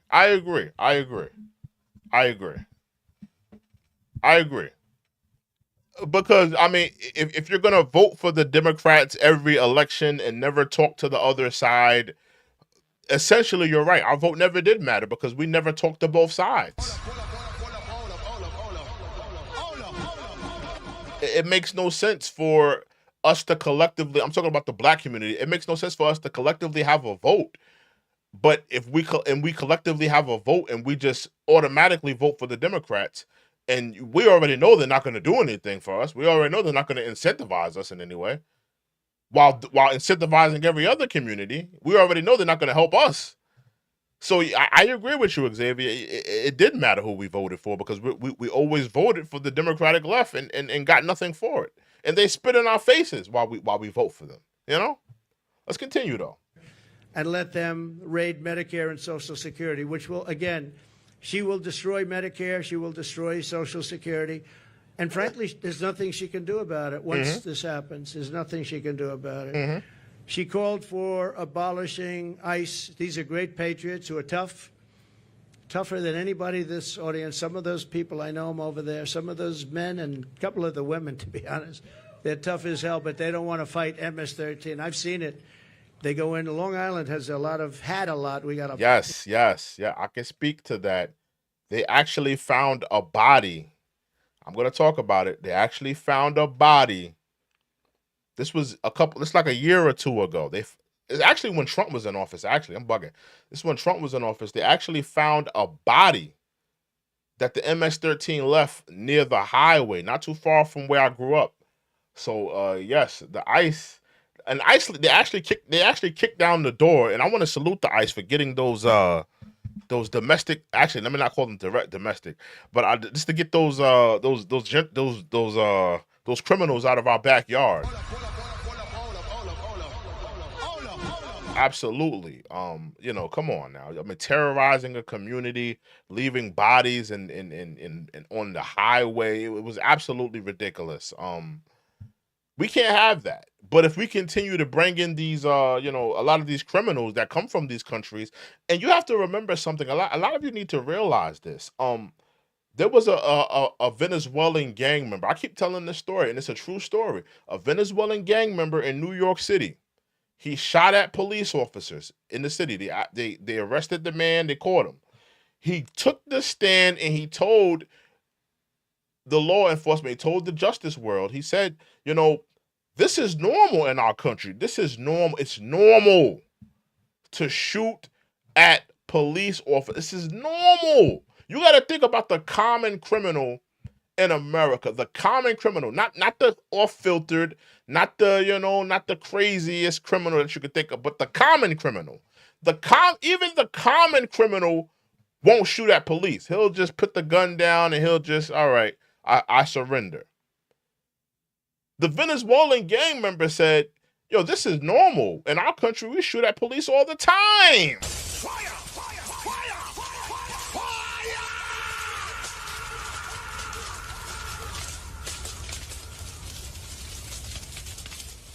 So you got to remember, this is coming into your backyard. This is coming into your community, And this is something that a lot of you Kamala sexuals are going to have to get over. There are criminals coming over here. There are gang members coming over here.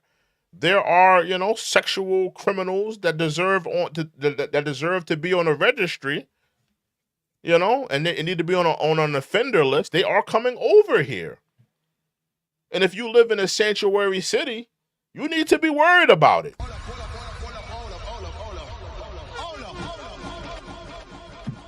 And your tax dollars are going towards it. You should be offended about that. You should be offended at that. Absolutely. We got them out. But now they're coming back because of weak policy and because of things that she wants to do, like defund the police. She wants to defund the police. Now, she has since said, no, I don't want to do that anymore. The one thing I see with politicians, they always go back to where they were. She wanted to.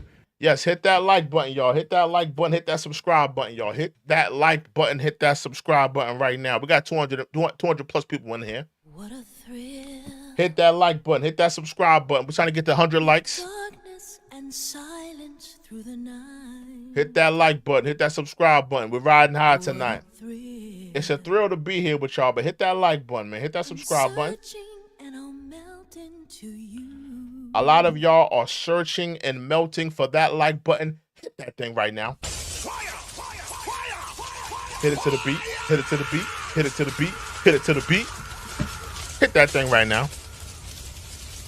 Let's continue. Let's continue. Defund the police, and she wanted to abolish ICE. I was going to say, though, these ICE people are incredible patriots. They're tough as hell, and they go into a pack of MS-13 gang members, the toughest in the world, probably the toughest gangs in the world. They come from different parts of South America, and they want to come in and in Long Island, not too recently, but recently, they. What he's about to say is absolute fact. The MS-13 have been running rampant in Long Island. I can speak to that. Bodies have been popping up near the highways, near the woods.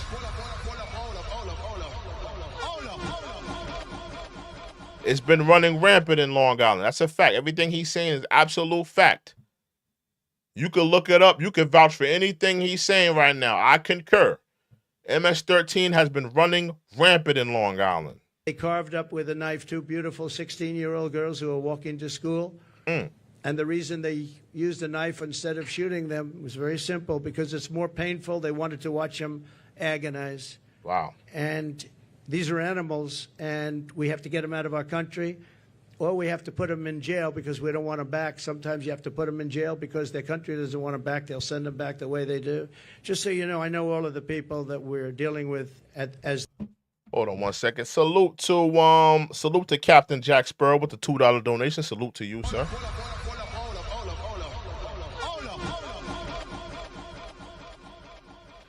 Captain Jack says, Mac McKinney, do a super chat. Best be seen. Let me know, Captain Jack. Is Mac McKinney bothering you? You want to put him on time? I'll put him on timeout if you want, man. Listen, man, you spend money. You spending Skrilla. I'm rocking with you. All right?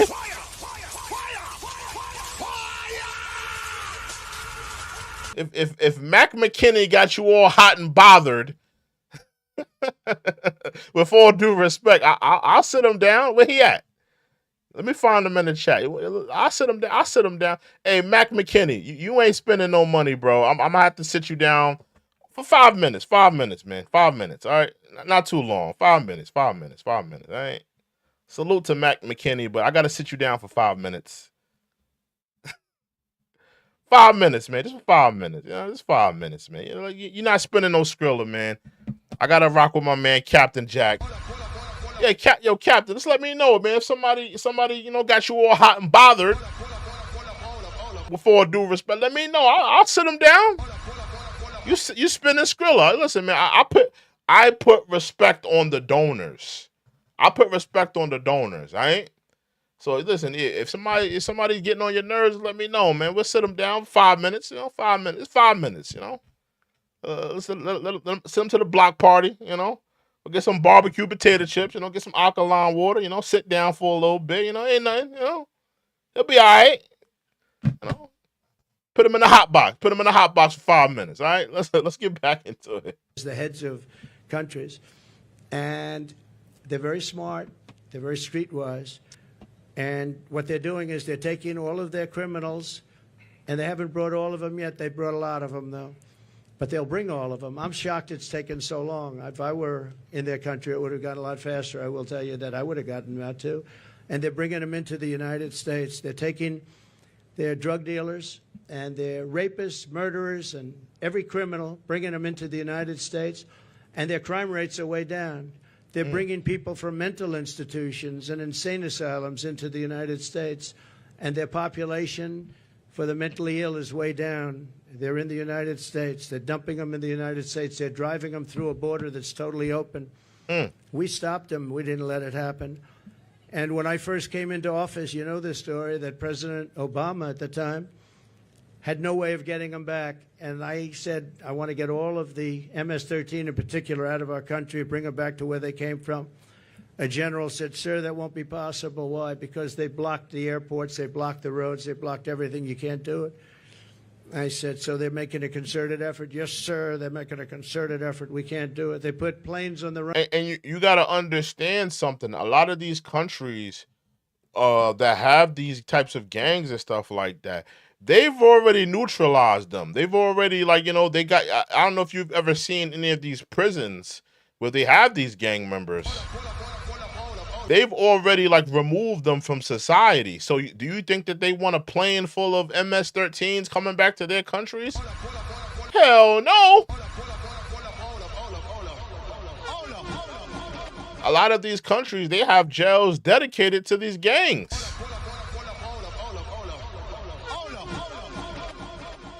So of course they don't want a plane full of them back in their country.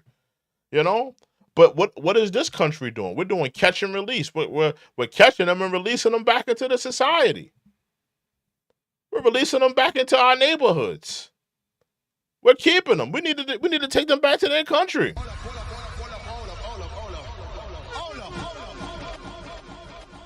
Do you think, hear me out. Do you think as a black gang, let's say if I was a black gang member, I'm a black man from America, as a black gang member, do you think I could go to China and commit crimes over there and they arrest me and let me go? How about Russia? How about North Korea?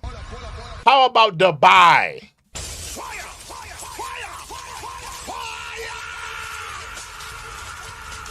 They not having that.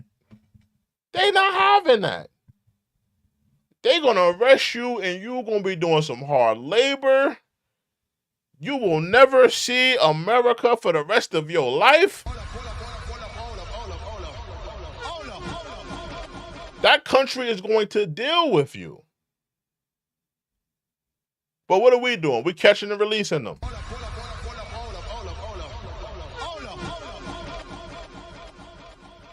It's absolutely lunacy how we're running things here. It's lunacy. And a lot of these countries, they're laughing at us. They're laughing at it. This is how you deal with your criminals? This is how you deal with them? Imagine if we dropped off a bunch of Bloods and Crips in China.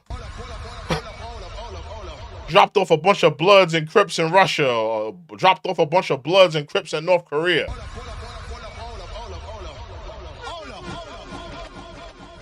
Like, come on, bro. Like, it's lunacy.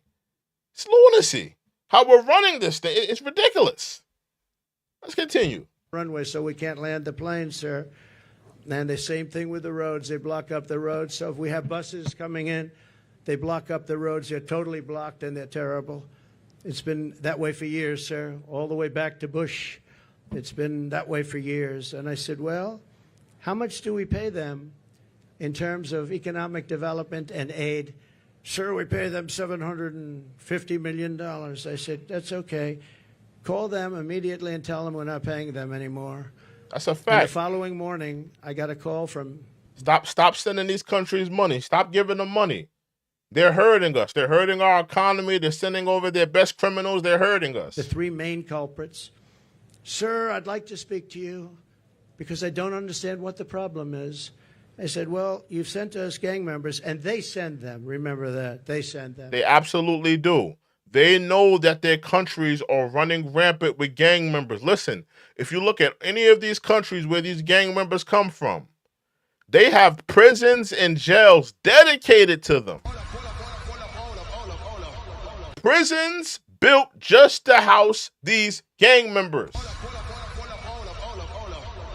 They know what they're doing.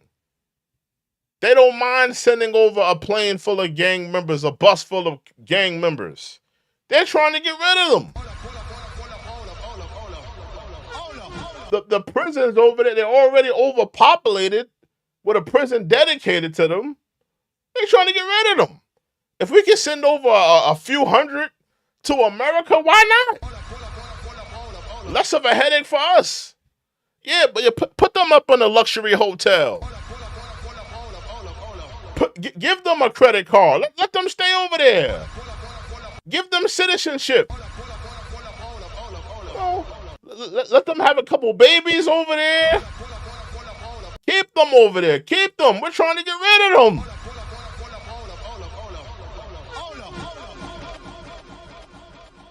It's ridiculous.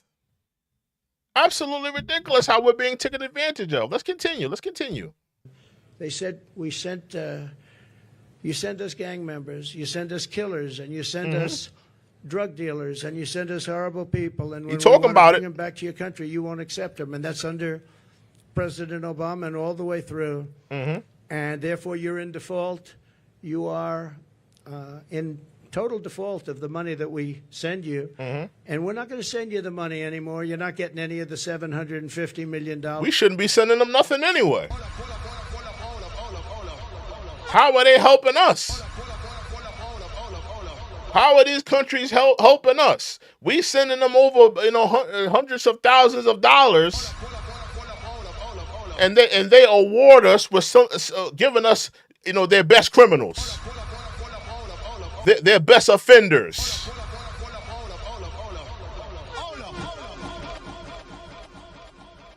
And more. We're not giving you any. You are delinquent. You are delinquent in what you've done. And Talk you're not about getting, sir, please, can we talk? I said, yeah, we can talk. What? We would absolutely love to have MS-13 sent back to our country. Send them We think back. They're wonderful people. They're not wonderful people. They're wonderful killers. Send them back. Send them back. Send them back.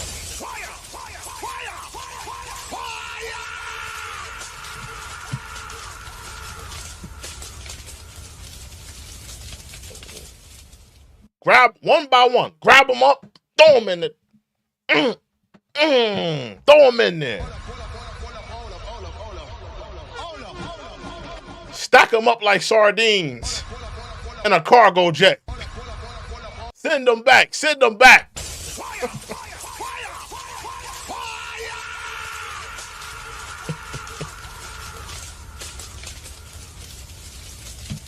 them back. Send them back. Because that's not the reality. Anywhere else, that's not a reality.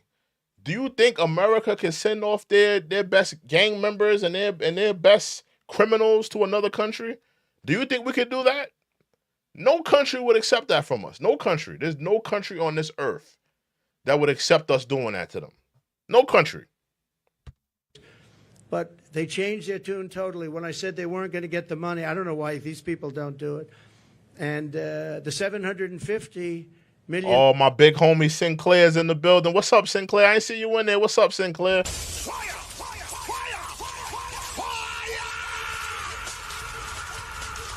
Salute to Sinclair in the building. dollars now is billions of dollars because Biden increased it very substantially. He thinks by sending them money, they're going to send fewer people into our country. How stupid is that? So they're giving them $2.5, $3 billion. The 750.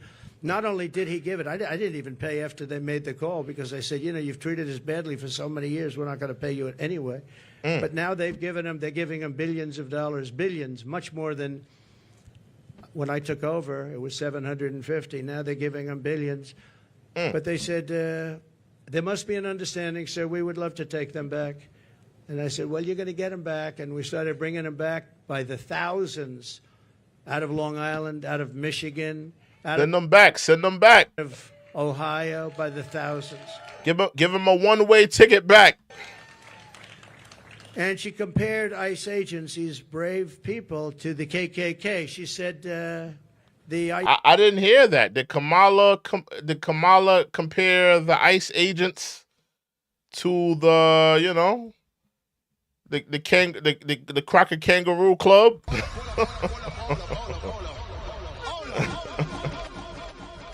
Did she compare the ICE? I never heard that.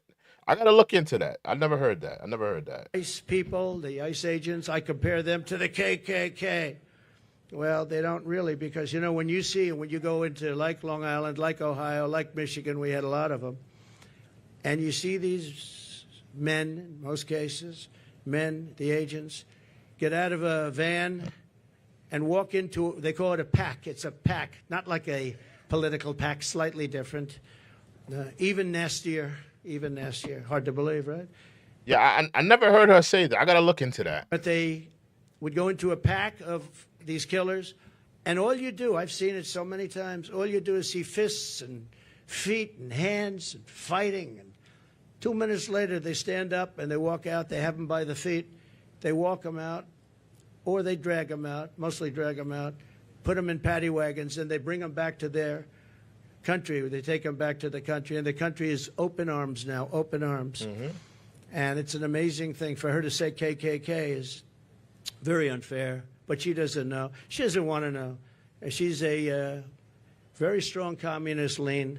She wants to end detention of illegal alien migrants, releasing vicious monsters into our communities to rape, maim, and murder our population. She endorsed the funding the police and no cash bail nationwide. She was the original no funder. And the only thing Kamala Harris can deliver is horrific inflation, massive crime, and the death of the American dream. She is in favor of the death of the American dream because everything she does really stops. Any one of these items stops the American dream. We want our youth to go back and dream of being successful, someday being really successful and employing lots of people, and you can't get up early enough. I gave up that life for a life of politics. I gave up all of these beautiful places that I have all over the world for a life of being abused by the fake news media. And yet I would do it again. Somebody asked me the other day, would you do it again? I said, absolutely. Why would you do it? Why would you put yourself through? They go after you. They weaponize government. You have to deal with crooked judges that are after you and crooked. All right, I think we got enough. We got the gist of Donald Trump's speech there. He said a lot of things that I vibe with, a lot of things that resonated to what I was I like a lot of the things he said. Some of the things is like, yeah. But genuinely, I kind of liked what he was talking about. We have something else to get to because Kamala, aka Koala Bear Harris, this is for you Kamala sexual fans. I have to get to this before we get out of here. We have to get to this. Koala Bear, Kamala, excuse me, I'll be calling her Koala Bear, Koala Bear Harris. But Kamala, she spoke today at a rally in Maryland, right? Yeah, she spoke today at a rally in Maryland, and she had Jim Crow Joe with her. And they were speaking about he was speaking about the economy. And I want to take a good gander at this. I didn't get a chance to watch this, so I want to take a look at this Kamala and Jim Crow Joe talking about the economy. Let's get into this.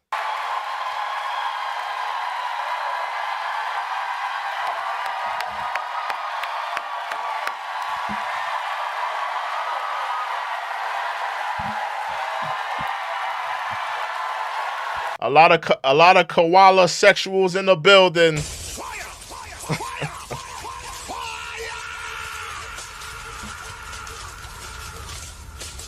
Get your pronouns ready. Get your pronouns ready. Get your pronouns ready, koala sexual fans. Get your pronouns ready. Choose them. Choose them. Choose them right now, koala fans. What you going with? They, them, she, her.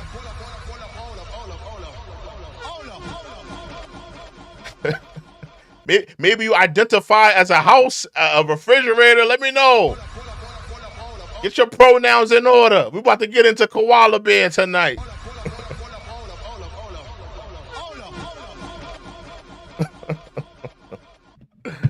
I'm just joking. I'm just joking. I'm just joking. This is just playful banter. Let's get into it.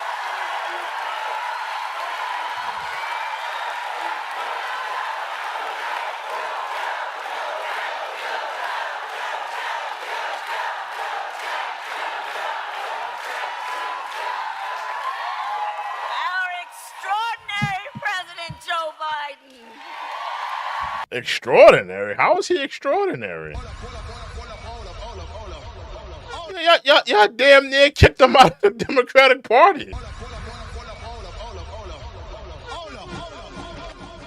Yeah. Y'all the one. I mean, let's be clear, y'all. Let's be clear. They decided for him. Remember, he had all intent purpose of staying in the race. They forced him out. So she's talking about he's incredible when he's the cause of all this inflation, all the, turmoil in the world with all the, all these countries fighting with each other. He couldn't step in.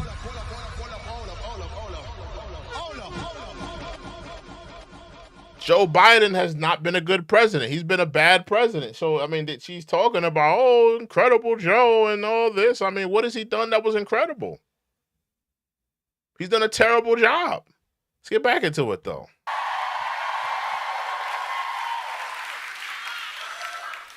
And he's going to speak in a minute, but there's a lot of love in this room for our president. I don't know why. I don't know why. You seen the price of your groceries? I don't know why. And I think it's for many, many reasons, including few leaders in our nation have done more on so many issues, including to expand access to affordable health care than Joe Biden.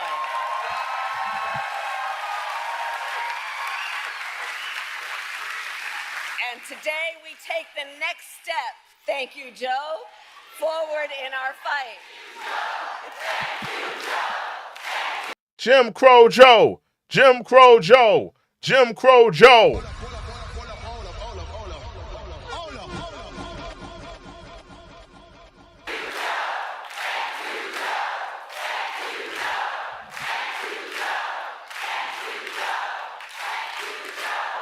So we believe deeply. Every senior. Somebody says she's wearing a great pantsuit in this one. Yeah, she's the pantsuit messiah. Make no mistake about it. She is the pantsuit messiah. Our nation should be able to live with security, stability, and dignity. Check. 1 second, y'all. 1 second, Charles. 1 second, y'all. You know how YouTube is with these damn commercials. And so in the United States of America, no senior should have to choose between either filling their prescription or paying their rent. That's the subject. But you're putting them in that predicament. The Biden, Kamala Harris administration, you've put the people in that predicament. And you've had 3.5 years to fix it. But you got all these Democratic bootlickers screaming out, "Thank you, Joe. Thank you, Joe. Then they go back home and they can't pay for their groceries. They can't pay their rent this month. They can't pay their mortgage this month. They can't pay their car note this month. But they get in front of Jim Crow Joe, Jim Crow Joe, Jim Crow Joe, thanking them for what?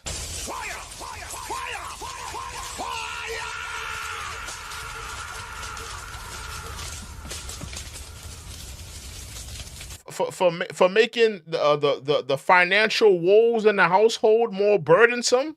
What are you thanking them for? Of today. Because we know for far too long, far too many of our seniors have struggled to afford their medication. And you haven't been making it better on them. You know this. You two are in the office and you're not fixing it.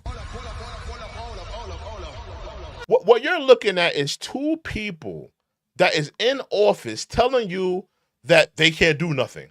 They can't fix it. They can't impact change right away.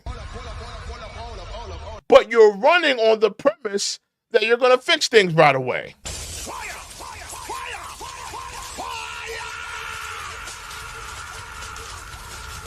It's not making sense. It's not adding up to me. As a result, seniors have been forced to spend their time trying to figure out how they are going to be able to fill a prescription like insulin based on the doctor's prescription, which is about saving their life, or whether they'd have to ration their pills to be able to make it stretch through a month. And why, we all know, but let's ask, why are prescription drugs so expensive? She's trying to turn this into a big pharma, your medication costs too much and yada. She's trying to take it there. But Kamala, this is what you should be asking, this is what you should be really talking to, is the fact that the medication is high or whatever, but the fact that the medication is high, the price of groceries is high, your property taxes is high, your rent and mortgage is high, and you ain't making it no better because you got the inflation out of control.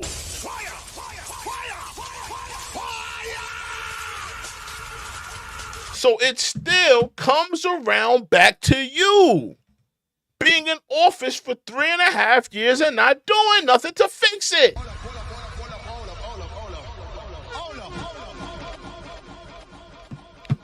Somebody said, what has Trump done? Trump hasn't been in office for the last 3.5 years. Hello? Trump hasn't been in the office for the last 3.5 years. We've been ran by Biden and Kamala Harris. They've been at the helm. They've been at the steering wheel. So when we're looking at the financial woes, the economy woes, and the cost of living, and the inflation, we got to look at these two.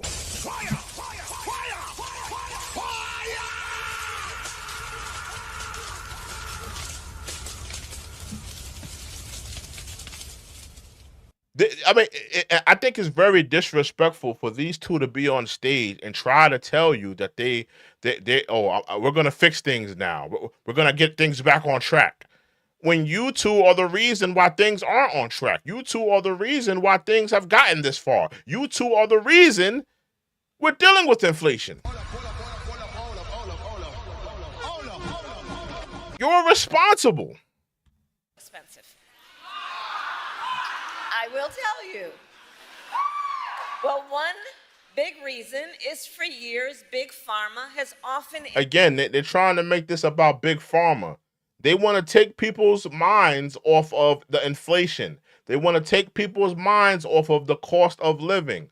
They want you to focus on, oh, hey, guys, why is your medication so high? Why are your blood pressure medication so high? Why is your cholesterol medication so high, guys?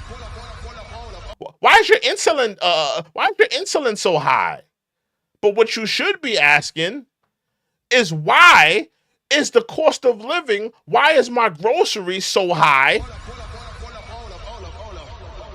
where to the point where I'm penny pinching and I can't afford my medication. That's what you should be asking. Who's been running this country? And to the point where it's inflated, where the prices are inflated at the grocery store, where it's to the point where I can't afford my medication. I have to make the choice. Can I afford my medication?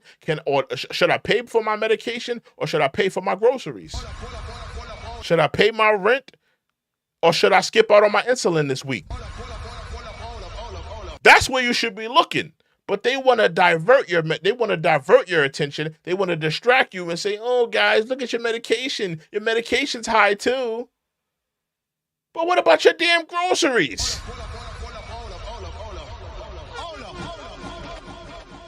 I'm sure, let's be real here, because, they have grocery stores where you buy your groceries and then, they probably have like a little pharmacy inside, like a Walmart. Walmart has a pharmacy inside. You go do your little shopping in Walmart. You buy your little items, your little meager services and items. And then you go over to get your medication. So what you need to be asking is, when you go pay for your, when you pay for your groceries, and the bill is so damn astronomical, and you're breaking the bank, and then when you go buy your groceries and then you walk over to the pharmacy part of Walmart, you don't have enough money to buy your damn medication.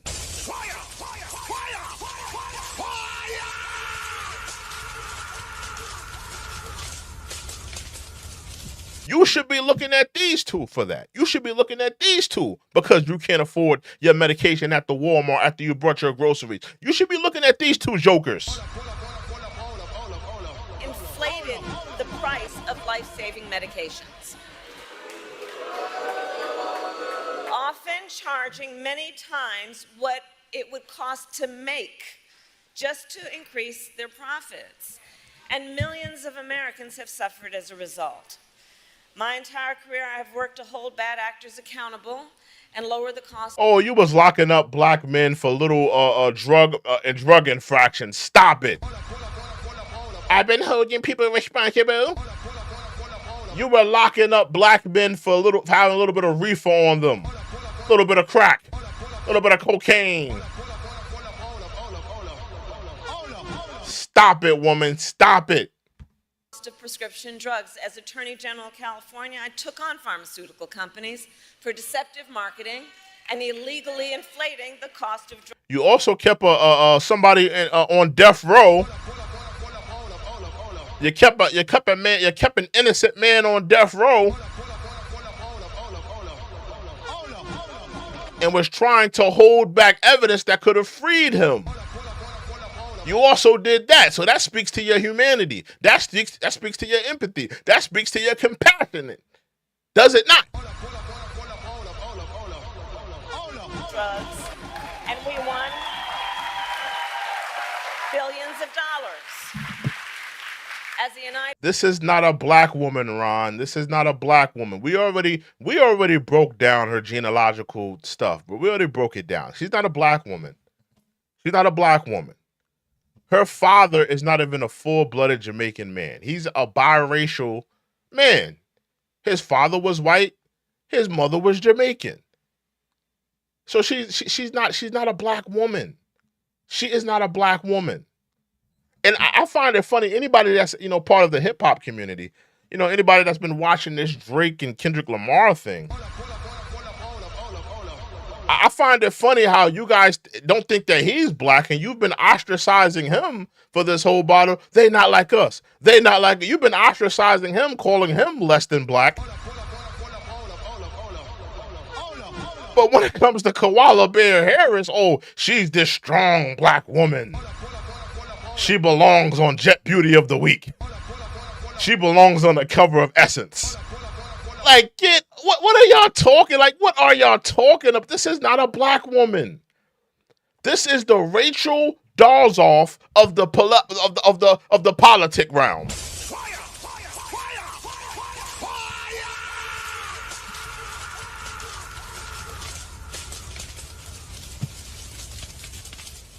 And like I said, I find it funny how y'all ostracize Drake a man that's at least half black.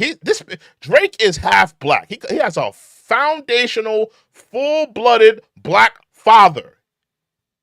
He's not his father is not half black. His father is 100% foundational black, and you ostracized him. But here you have a cosplaying a black woman who's not even half black, and you're telling me, "Oh, this is a black woman. This is a black woman. This is a black woman." Just stop. Just stop. Just stop. Just stop. United States Senator, I fought to pass laws that would make health care more affordable and accessible for all Americans. And as Vice President, together with Joe Biden, our president, Jim Crow Joe, Benadryl Joe, NyQuil Joe, DayQuil Joe, nighttime and daytime cough Joe.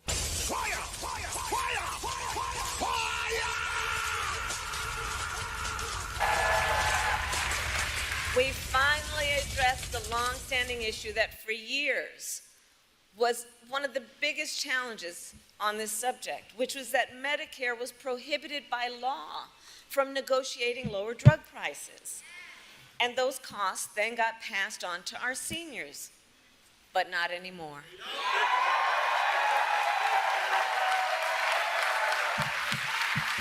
Two years ago, we gave Medicare the power to negotiate lower prescription drug prices for the first time in history. And here is why that matters. It is nearly impossible. You also messed up inflation, and you also have people deciding if they should pay their rent or should they pay their groceries right now. Don't forget about that. Because we're gonna remember your failures. People, when they go to make no mistake, when people go to the election booth this election season, they're gonna remember your failures. There's gonna be people that go to that election booth, and a lot of people are undecided. A lot of people are undecided right now. A lot of people are undecided, and a lot of people, they're not going to make a choice until they get into that booth. And a lot of people are going to say, well, you know what? This year's been hard on me. The inflation has really hurt my family. The inflation, the price of groceries and all these things have really hurt me. And they're going to make their last minute decision when they get in that voting booth. And they're going to remember how you was cackling like a cackling cow.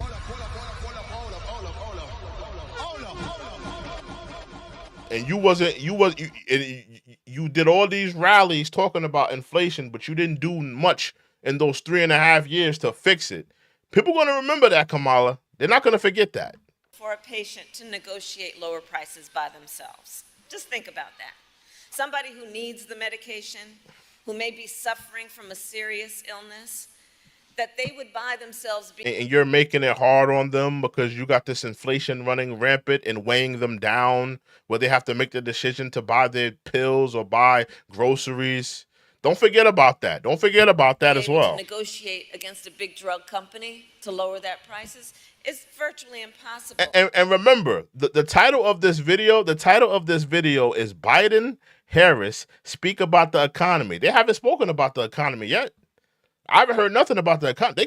They keep shifting the talk about big pharma, the price of your medications, and them overcharging you. They're shifting it. They're trying to make it seem like, hey guys, it's not really the fact that we're dealing with an inflation. It's not the fact that we're dealing with this crazy inflation where the price of groceries and the cost of living is out of control. No, guys, it's just that your medication is too expensive. Yeah, guys, your blood pressure pills and your insulin. That's the reason why inflation is out of control. It's not that the groceries are high. But what about the people that ain't on medication? That ain't on insulin? What are you gonna tell to them?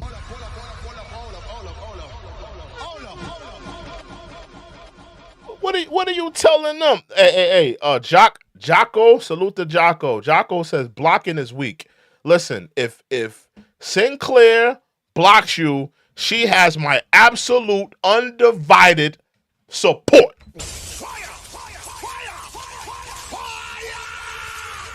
Sinclair is my overseer, and if she sees fit that you deserve to go to the block party, I support it. You belong in the block party.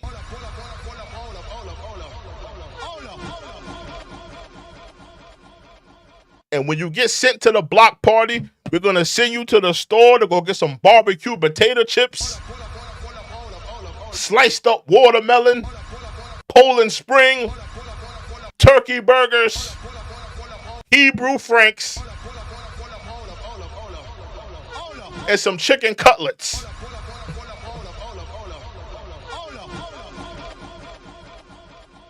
So if you get sent to the block party by Sinclair, you deserve to be there.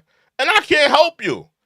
Don't hit me on an email talking about, hey, man, Sinclair was wilding out, man. Please, bro. I don't know why she did that. Please, can you just unblock? No, nigga. I can't help you.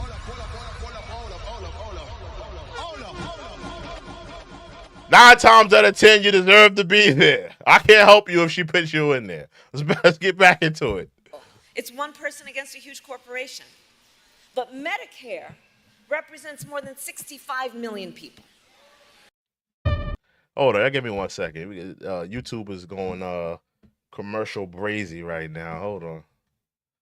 All right. And so Medicare has collective bargaining power.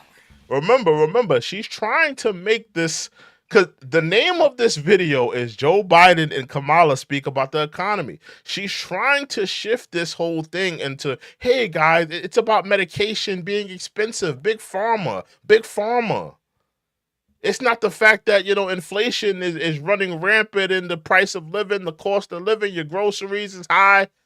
She's trying to make this a big pharma discussion in terms of the economy. She's preying on your ignorance. She's preying on your ignorance right now. She's trying to make this about big pharma. And now Medicare can use that power to go toe-to-toe with big pharma and negotiate lower drug prices.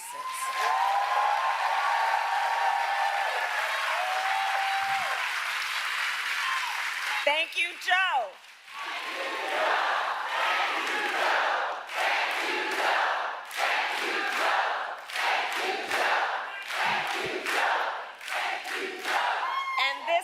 To the benefit of not only tens of millions of people on Medicare, but also millions of Americans on Medicare who have long-term disabilities.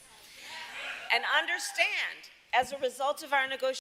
Again, the name of this video is called Biden and Harris Speak About the Economy. They have yet to speak about the economy. Everybody's feeling the weight of the economy, the price of groceries, the cost of living. Everybody's complaining about that. They have spent the portion of this video so far talking about big pharma, medication being expensive. They have not talked about the price of groceries. They have not talked about the government overspending, and that's the reason for the inflation.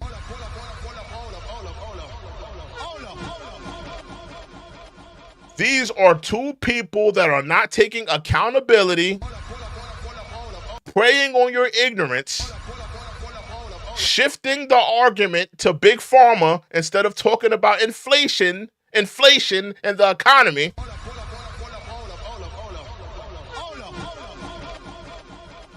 Take note of that. Negotiations, the government will also pay less than for prescription drugs. And think about what that means in terms of paying help. Somebody said medicine is economy.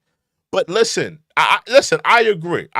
Medication is a part of the economy. But let's not act like that's the only part of economy. What are you going to say to the Americans that aren't on medication?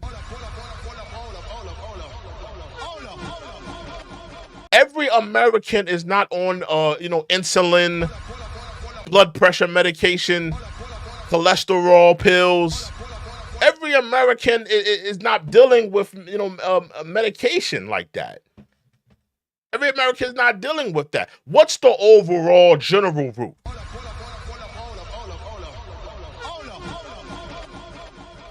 What's the bigger issue?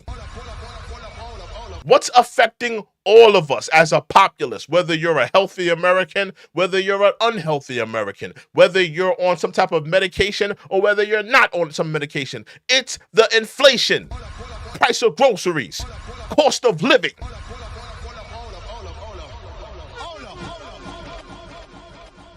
They're shifting the argument. They're shifting the argument. They don't want to talk about, their failures, their mishaps, the fact that, the inflation happened on their watch. They don't want to talk about that. They want to shift the argument to medication. Big Pharma. Hey, guys, Big Pharma. That's the reason why you can't afford your groceries. That's the reason why, the cost is too crazy of groceries and stuff like that. It's Big Pharma's fault.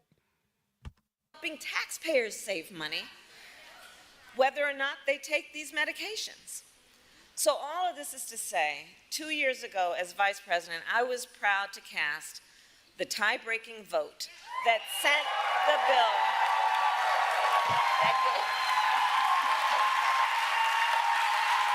that gave Medicare the power to negotiate.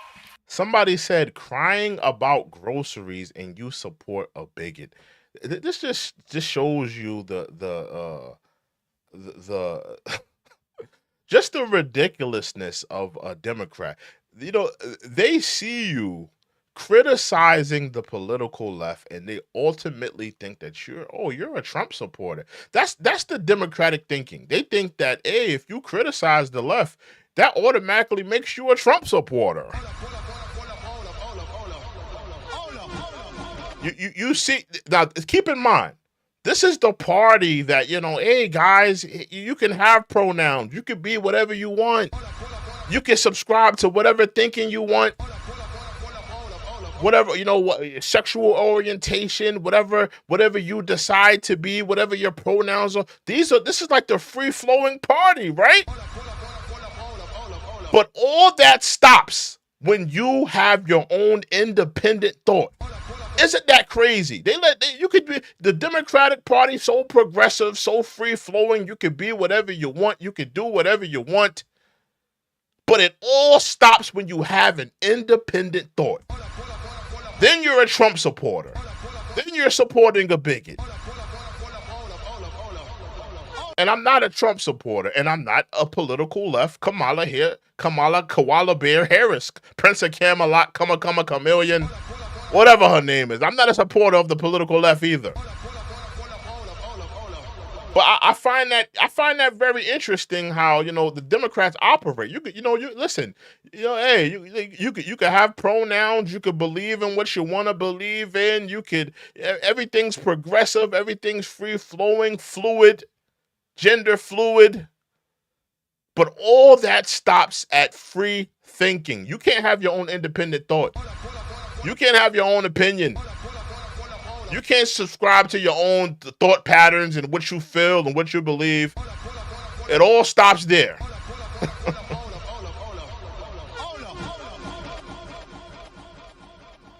It all stops there. That's where the buck stops, of you having your own opinion and your own free thoughts. And let it get to the president's desk, and I was proud when our president, Joe Biden, signed that bill into law. In the 2 years since, we've been using this new power to lower the price of life-saving medications, and now to announce the result of those negotiations.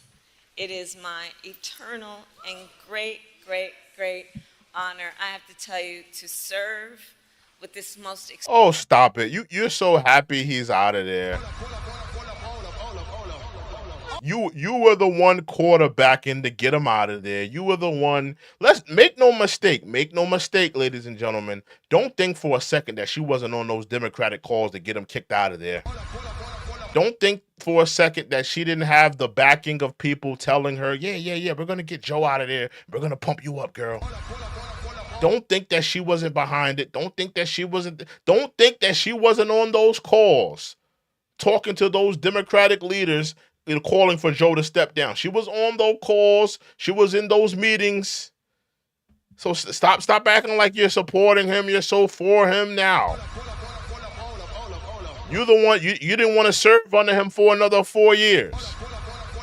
You didn't want to back him. This is your leader, right? This is your president. This is the man that you did 4 years with, serving under him, right? Why didn't you back him? Why didn't you give the public assurance that no, Joe Biden will not step down. He will be running this race. You took that job as soon as they called you. You didn't have no second thoughts. You didn't say no. I'm standing with Joe. I'm standing with Joe. I support him.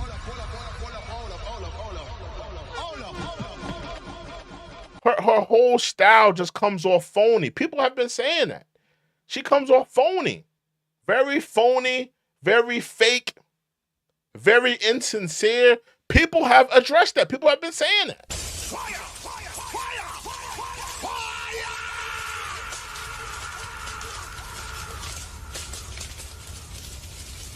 Very insincere. Doesn't really come from a pure place. That's how she comes off to a lot of people. Extraordinary human being and American and leader, our president, Joe Biden. Somebody said, who are you standing with? I am standing with neither.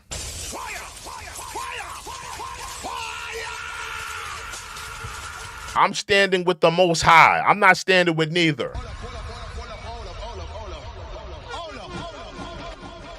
You can keep both of them. You can keep both of them. I want neither.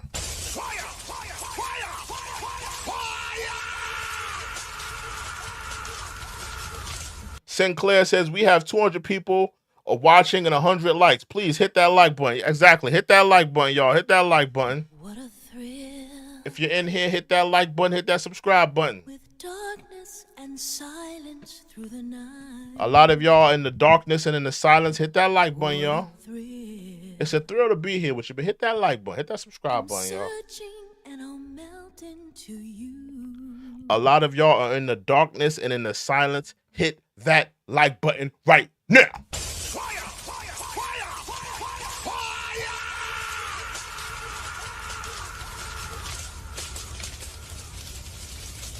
Somebody says, Kaz says, salute to Kaz. Kaz says, yeah, typical independent, no solutions and selfish. Let me address that. If you don't rock with either candidate, hear me out. See, this is how a lot of you operate. You operate in the lesser of two evils. I don't operate in the lesser of two evils. If evil is evil, evil is evil. If bad is bad, then bad is bad. There is no such thing as a lesser of two evils.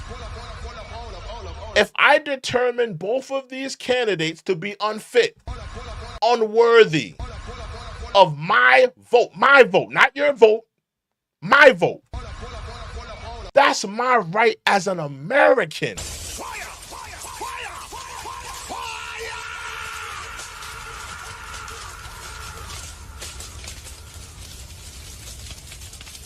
If you choose to make an uneducated,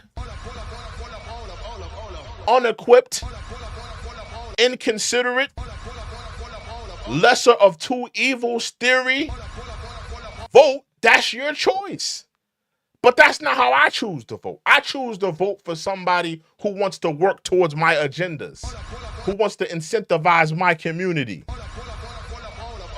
Neither of these candidates are doing that, so they don't deserve my vote or my endorsement. They don't deserve it.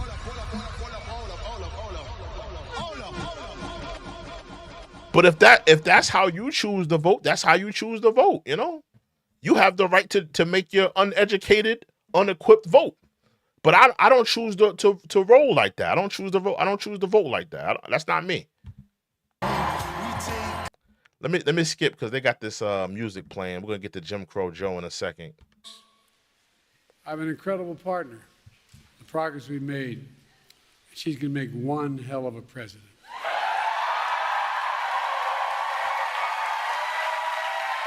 Now, listen. A lot of you Kamala sexual fans, please.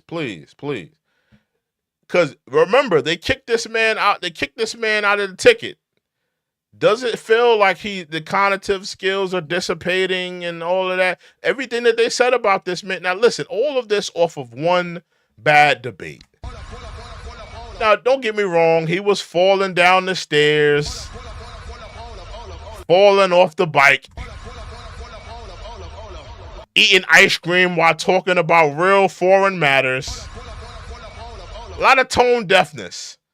But, I mean, one bad debate and you kick him off the ticket, I mean, that's a little blow. That's a little low. But y'all need to answer this question, in terms of him speaking right now, because he hasn't made a lot of public appearances, or too many public appearances, in terms of like a large crowd, anything like that, Do you feel like his cognitive skills are dissipating? Do you feel like the mental fog is in? Do you feel like he's not even equipped to make this speech? Let me know. I already know how you Trump supporters feel. I already know how y'all feel. But I'm asking the Kamala sexual fans. Yeah, I'm asking the Kamala sexual fan. Do you feel like he's unequipped to continue with the job? And Judy, thank you for sharing your story. It's a familiar one for far too many Americans. People like my dad used to lay in bed at night when they lost his insurance as the company. Remember, they are switching the economy talks to medication, insurance, the price of your medication. They're not talking about the inflation directly. They're not talking about the price of your groceries, the cost of living. They are shifting the argument to medication now. Remember, just take note of that. He worked for, staring at the ceiling, literally, and you've all experienced, people who have experienced this, wondering what in God's name happened if my wife gets breast cancer, or if I get sick, or my children get seriously ill. What happens? What in God's name? How can we pay for the drugs, prescription drugs? I'm serious. These are the discussions. You hear them. This video is called Biden and Kamala Talk About the Economy. They have not talked about the price of your groceries and the cost of living yet. We're still talking about medication. Now, listen, if you want to talk about medication for a good couple, 2-3 minutes, cool. But they're staying here. We haven't left here. We're still here talking about medications. We haven't gotten to the groceries. We haven't gotten to the cost of living. We haven't gotten to the housing market. We haven't gotten to it yet. You know it. Do we have enough insurance? Can we afford the medical bills? We'll have to sell the house to get a second mortgage. There are discussions that took place in my house and your house. Kamala and I both get it. We know it isn't just about health care. It's about your dignity. What about the grocery prices? It's about that too. No, it's about your dignity. It's about peace of mind. What about the cost of living? It's about security. It's about taking care of your family. He's really, going around grandmother's house, going through the backwoods, going through the forest. He's not getting to the point. It's about your dignity. It's about your pride. Not about your groceries. Not about the inflation. He's really trying to dance around the issue. He's still keeping it here with the price of medication. It's about giving folks just a little bit more breathing room. That's all.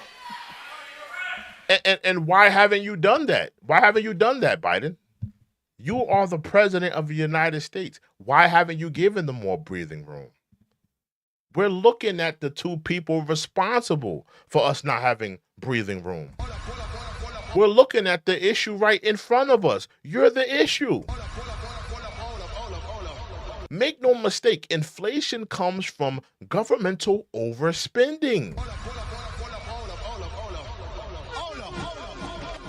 Inflation comes from government overspending. And we know they haven't been spending on the American people.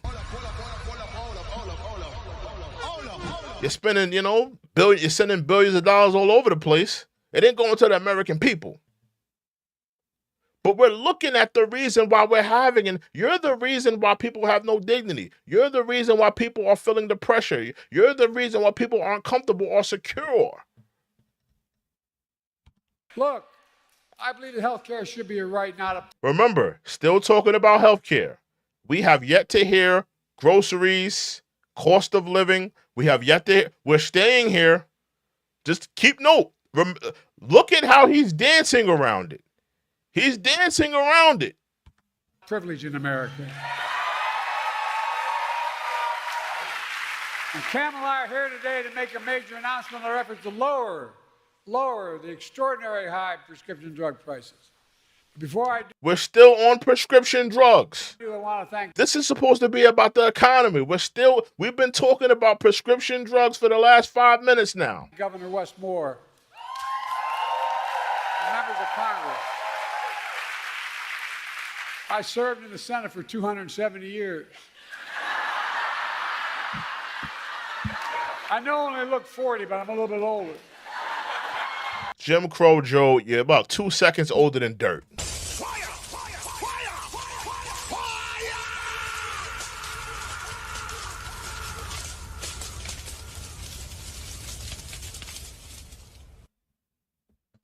Joe Biden went to high school with John D. Rockefeller. Come on now. Fire! Fire! Fire!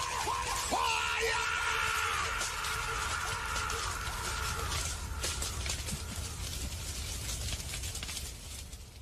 Come on now. So, this is. Let's continue, because I'm gonna go off the handle.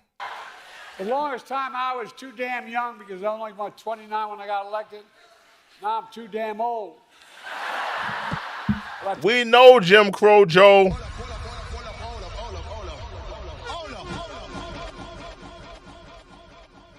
We know you're 6 seconds older than dirt.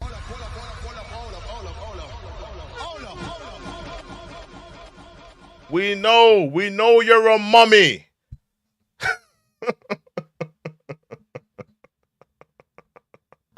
We know you're a mummy. We know you went to school with cavemen.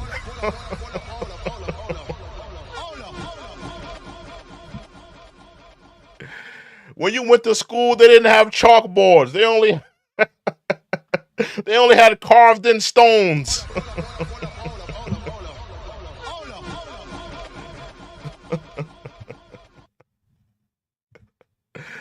Stop it, man. We know you don't have to tell us you're old, Joe. We know you're old, bro. We know you're old, bro. That's why they're kicking you out of here. That's why they're kicking you out of here. Tell you one thing in between. One of the finest, most decent men I've ever worked with.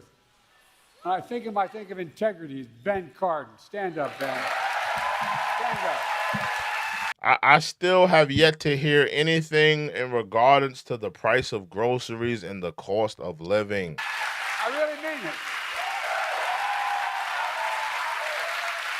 Long time, Steny Hoyer. He represents the western shore of Delaware. You all think we're kidding. We have that fight all the time. I wish him a speedy recovery. I understand he's doing well. Folks, this is a fight all of us have been fighting for a long time, taking on Big Pharma. Continue. Listen. We have yet to hear it. This is supposed to be a discussion about the economy. We are still talking. This video is halfway done, and we're still talking about Big Pharma. Look at how they're shifting it. This is what the Democrats do. They want to shift the discussion to Big Pharma now. They don't want you to look at them and say, you're the reason for the inflation. You're the reason for the price of groceries. You're the reason why cost of living is so out of control. They don't want you to look deep at them, look hard at them. They don't want you to do that. They want to shift the blame to Big Pharma. Big Pharma. Big Pharma's the reason. They're the reason. They keep shifting the blame. We pay more for prescription drugs. It's not hyperbole. We pay more for prescription drugs than any advanced nation in the world. I could take you out on Air Force One, and if you have a prescription from a drug company in America, and fly you to Toronto, Canada, fly you to Paris, France, fly you to Belgium, fly you anywhere around the world, and get you the same prescription filled for the same company. So why? So let me ask you this, Jim Crow Joe. This is a serious question, Jim Crow, because you're talking about big pharma, yada yada yada yada yada yada. Cool. Why are you not in that White House giving out executive orders to fix this issue right now? Why are you in the Pence suit messiah not in that White House doing everything within your political power to change this if this is such the issue when it comes to the economy? You are the president. You are not the vice president, Jim Crow Joe, Benadryl Joe, NyQuil Joe, DayQuil Joe, ZQuil Joe. You are the president. Why are you not impacting change? Why are you not doing it? You had 3.5 years. Who's stopping you?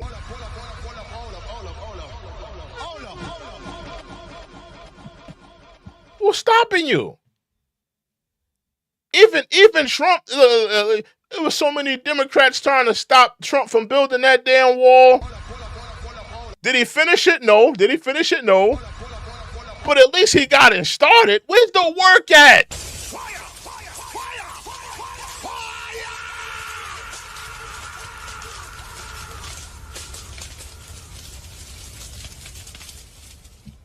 Somebody said Joe is president, not Congress. Listen, the president still wields political power. He can still put down an executive order to get things pushed through, to get things done. Stop acting like he can't get things done. The man can get things done.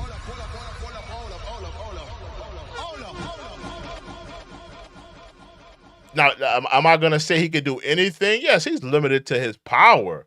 But let's stop acting like he can't do anything. Y'all acting like he can't do anything. He can do something. Oh, it's a lot he can do. Especially in that 3.5 years he was sitting in that office, in that White House. It was damn sure a lot to be done.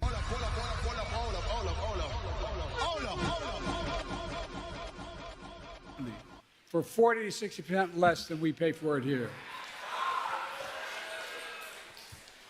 Too many Americans can't afford the drugs they badly need for life and death.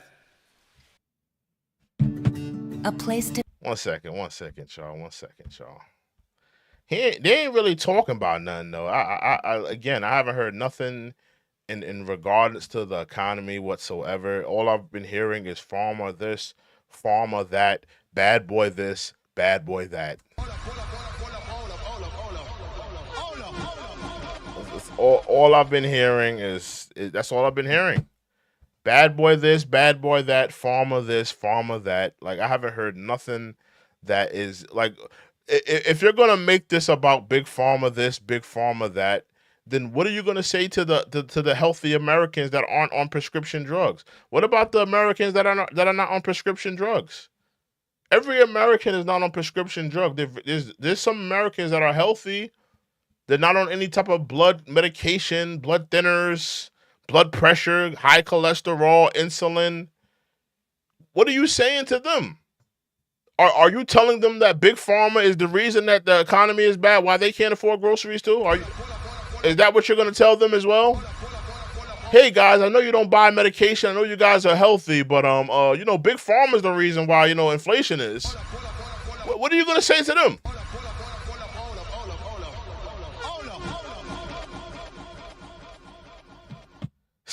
Somebody said they're gonna get there. Well, get there now, man.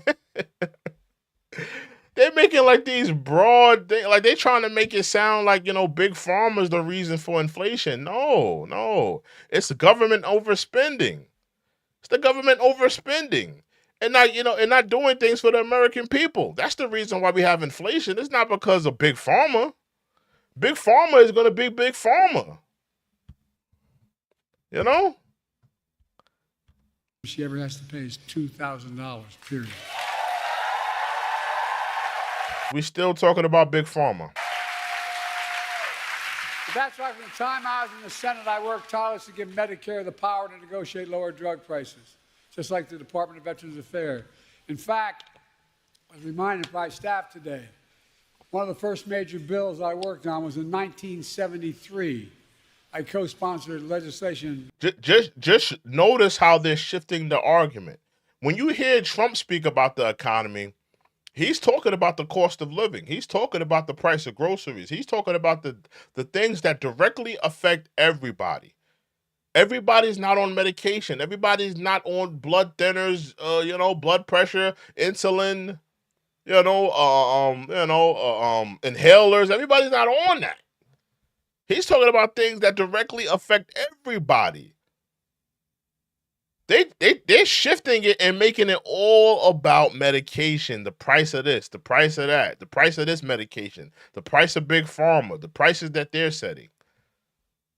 Because they want to keep the argument here. They want to keep the argument here because they know if we get into inflation and the cost of living, we're going to have to take a deep look at them. Now, the reason I say it is not to make a political % less than Medicare, because VA can negotiate the prices. But for years, Big Pharma blocked Medicare from negotiating lower drug prices. As a consequence, they're able to maintain the exorbitant price increases and the profits are uncalled for. Look, but this time we finally beat Big Pharma.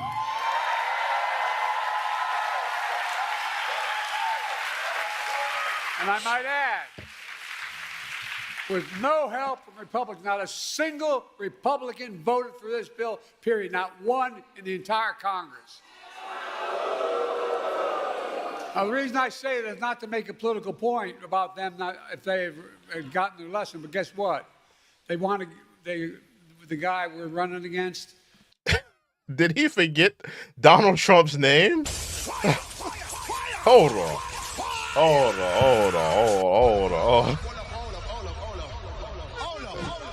It legitimately sounds like he forgot Trump's name. The guy we're running against. Run that back. It legitimately sounds like he forgot Trump's name. Hold on. Run that back. Getting lower drug prices. As a consequence, they're able to maintain the exorbitant price increases and the profits are uncalled for. Look, but this time we finally beat Big Pharma.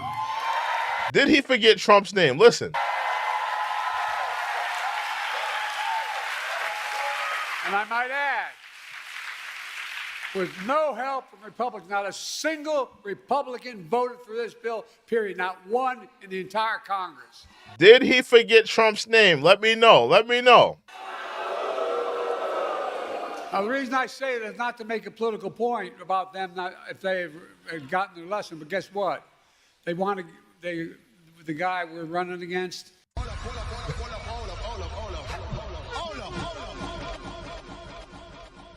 The guy we're running against? You mean the same guy that's been in the news cycle for the last 2.5 years? The last 8 years, really?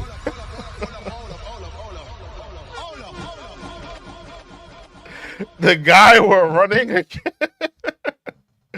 Yo, nah. He did not say that. Stop it. Not if they've gotten their lesson, but guess what? The guy we're running against.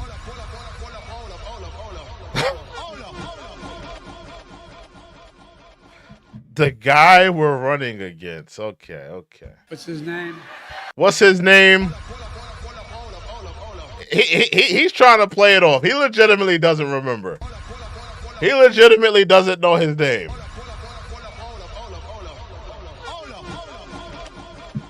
What's his name? And they're clapping it. They're clapping it. They're eating it up, and it's like, yo, like he's like really like going through it. Like most people would say, you know what? Yeah, yo, like Joe, you have to come out here and do this. Let Joe go off into his retirement home and and chill with Jill and have a good time, man. Y'all made him come out. His bedtime is 4 p.m.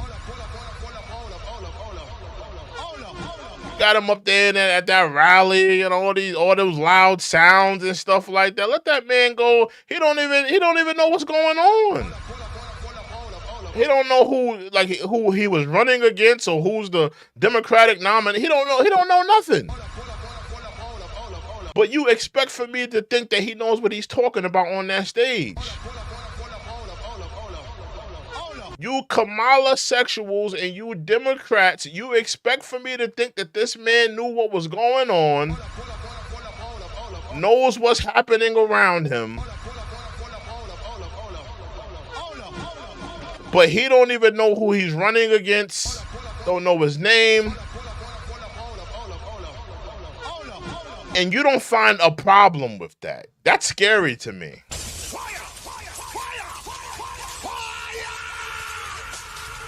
That's very scary to me. That's very scary to me. That's very scary to me that you don't care about that. That's very scary. Not a single Republican voted for this bill, period. Not one in the entire Congress. Now, the reason I say it is not to make a political point about them, if they've gotten their lesson, but guess what? The guy we're running against, what's his name? Donald Dump or Donald, whatever. He don't know his name.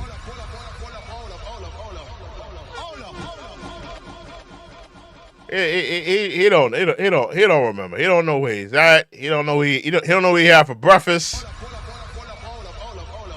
He don't know who tied his shoes, who laced up his tie.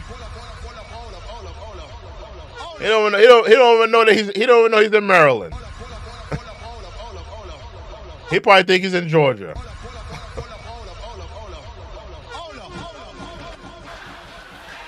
They want to get rid of this, what we passed. They're fighting to get rid of what we've just passed. No, I'm serious. No help from Republicans passed the Inflation Reduction Act thanks to the tie-breaking vote of Kamala made it impossible. Folks, it really matters. For example, take the insulin needed to treat diabetes. The guy who invented that insulin 100 years ago didn't put a patent on it because he wanted it to be available for everybody. He didn't even patent it. Well, guess you know how much it costs those companies to make that insulin? Remember, they are keeping the argument on medication. The name of this video is Biden and Harris Speak About the Economy. Listen, we could talk about medication. There's no problem there. If you want to take 5 minutes to talk about medication and stuff like that, that's fine. But listen, you got to get to this groceries. You got to get to the cost of living. You got to get to that because every American is not on medication. What are you saying to the Americans that aren't on medication? If you want to talk about, to listen to the elders, to the people dealing with ailments, people that, are on insulin, maybe you're on an inhaler, maybe you're taking blood pressure, listen, if you're taking medication, you're taking medication. And yes, that affects you. But what are you saying to the people that aren't on these medications? What are you saying to them? Are you going to explain to them why the price of groceries are so crazy? Why the cost of living is so crazy? Why people have to make a decision to pay for their rent or to pay for their groceries? Are you going to break it down to them? I mean, you're breaking down all this big pharma stuff, but you're not breaking down, everything else that affects our economy. You're not getting to that. We're halfway through this damn video and you ain't talk about the whole economy. $10, T-E-N. That's the God's truth. $10, number one. Number two, to package it and ship it, you might get it up to $13. But they were charging up to $400 a month for it. But now they can't charge more than $35 a month.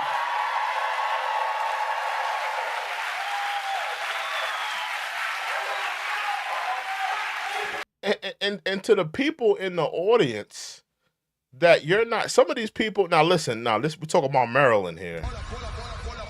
Lot of big old people in Maryland now.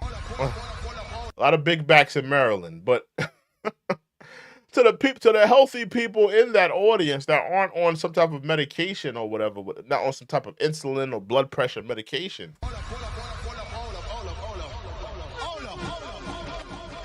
You know, like listen, and I know you probably got family members that you're thinking about in terms of that medication and stuff like that, and that's fine and dandy. But how does that pertain to you? Like you directly. You're healthy. Let's say you go to the gym every day, you take care of your body, you eat well. How does that affect you? I understand. You got, your elders, you got your, maybe your mother's on some type of medication. That's fine. You thinking about her, that's fine and dandy. But how does that affect you? What's the reason why your groceries, you, the healthy person that goes to the gym, that's not on medication, how do you articulate, what he's saying, that how does that factor into why your groceries are so crazy and why the cost of living is so out of control for you? How do you articulate that? Because it doesn't pertain to you. You're not buying insulin, you're not buying blood pressure medication. So how does that pertain to you? He's not talking to what's going on in your household. He's not talking to why it's so hard for you to make it in America. He's not breaking it down to you why you're having a hard time buying groceries and sustaining your apartment or your house. Because they don't want to get into that. They want to keep it here on medication. They don't want to talk about everything else that's affecting your economy, everything else why the inflation is out of control. They don't want to get into that. They want to say big pharma, big pharma. Big pharma is the reason. Big pharma is the issue. Big pharma is the reason why this is out of control. Very interesting. It's a big deal.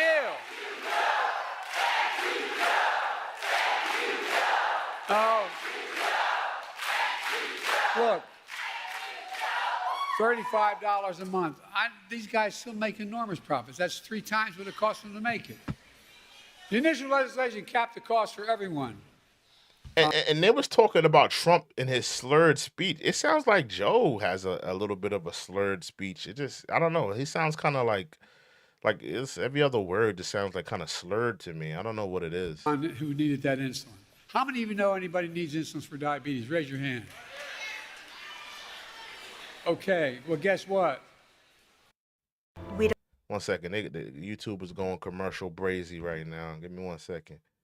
They're going absolutely commercial brazy. This is a long one, too. This one, when they do the long ones, that's somebody getting paid. It ain't me, though.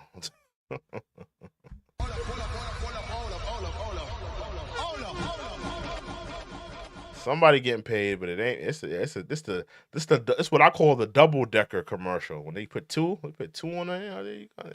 Somebody getting paid. It ain't me though. Here, I'm not leaving here, and Kamala, when she's president, going to make sure if we don't get it done, everybody should qualify. Why haven't you gotten it done? You've been in office for 3 years. Why haven't you gotten it done? No, who's stopping you?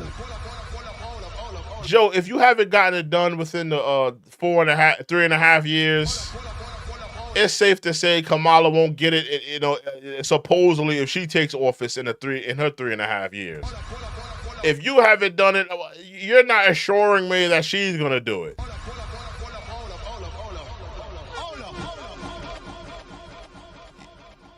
It's funny how you wasn't thinking about doing any of these things or working on any of these things, but here come election season. Now you guys are all pumped up about doing things for the American public. I want to do this, I want to do that, and I want to fix this. You wasn't thinking about that 3.5 years ago. You wasn't thinking about that. You was too busy sending money over here to this foreign country. Pouring immigrants into the country. You wasn't worried about none of this other stuff. You wasn't worried about people's insulin, price of people's medication. You wasn't worried about none of this before. Oh, but election season, now you want to pop up, and now, it's at the top of my list now. Very interesting. Folks, that's not all. The same law we wrote, means starting in January of this year, every senior in the United States of America, no matter what their cost of drugs, and like I said, some of these cancer drugs are $12,000 a year. Every single penny they spend, they never have to spend more than $2,000 a year for all drugs. ago. And we're going to fight to make sure everyone qualifies for that as well. Look, altogether, our reforms not only save lives, but here's the point people don't talk enough about. It saves the taxpayers billions of dollars. What we've done so far. You ain't been saving the taxpayers' dollars your whole term. Joe.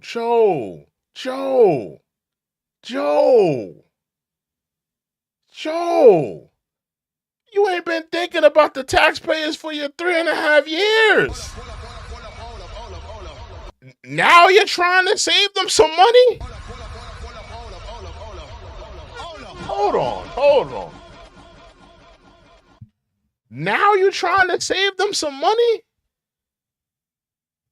You wasn't trying to save them no money for the last 3.5 years.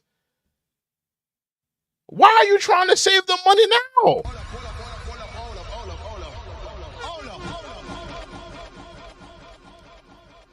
Yo, the Democrats are crazy, bro.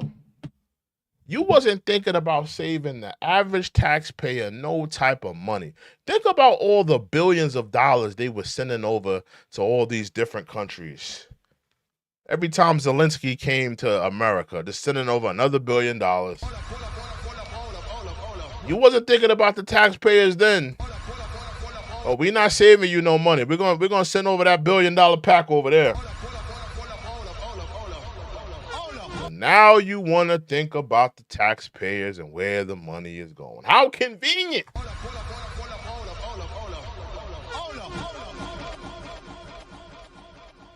How convenient. How convenient. You wasn't thinking about the taxpayers' dollars no other time, but now you want to think about it. Okay. We'll save the taxpayers over the next 10 years $160 billion. Taxpayers. Why haven't you been saving the money in your 3 years in office? Why haven't you been saving the money then? You haven't been saving them no money. Why haven't you been working these things through? Why wasn't you budgeting these things before?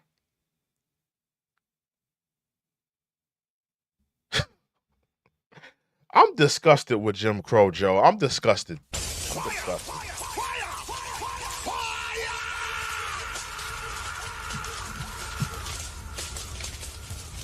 Now you want to save the Now you want to save the public some money? Now you want to save us some money? Now you want to do things for the people and help them, save a little bit here, think about the things. You wasn't thinking about this in the last 3.5 years, Joe. You wasn't thinking about no type of tax dollars. You had no problem sending over that money to Zelensky, Netanyahu. You ain't had no problem sending no money over to them. You didn't even think twice to send that money over. You didn't think about all those taxpayers then. When you poured in all those immigrants into the country, you wasn't thinking about the taxpayers then. You wasn't thinking about all those people that lived in those sanctuary cities, all those taxpayers paying to put those migrants in them high-rise hotels. You wasn't thinking about them then.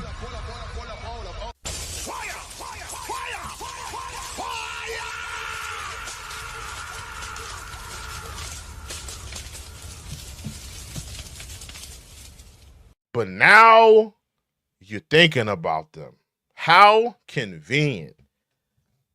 And how so late of you. Very late. Little too late, Joe Biden. You're a little too late to try to save us some pennies on the dollar. Lowering the debt. I mean it. Because they don't have to pay the exorbitant price that Medicare had to pay before. They're going to pay $35 instead of $400. Folks, and those savings are only going to increase for American taxpayers because it matters. Look, but that's not all the Inflation Reduction Act did. Last summer, somebody said, talk about Kamala Harris locking up black people. We talked about that before. We've done discussions on her locking up black people, packing them up in prisons like sardines. locking up black men for minor drug infractions, withholding evidence that could have freed a man on death row. We've done discussions on that. We've talked about that. It's nothing new. We've talked about that before. I announced under that law, Medicare is going to select, and it's already passed law, 10 drugs a year, going up to 20 till we get every single drug every year. Drugs treat from everything from heart failure, blood clots, kidney disease, arthritis, blood cancers, and more. And today, I'm proud to announce that Medicare has reached agreement with all manufacturers on all 10 drugs selected in the first round of negotiations. We're almost done with this video, and they have yet to talk about the economy. We have stayed on. Listen, like somebody said, medication is a part of the economy. I agree. But the 100% of the economy does not revolve around medication. What about the price of your groceries? What about the stock market? There's other tangible things that come into our economy. It's not just medication. It's not just the healthcare system. It's a part of it, but it's not all of it. The name of this video is Harris and Biden talk about the economy. They have only talked about the healthcare system and the price of medication. They are diverting. They don't want to talk about inflation. They don't want to talk about why the price of groceries is out of control. And a lot of these people that showed up, they know that they're struggling with buying groceries. But he's not talking to that. He's focusing on medication.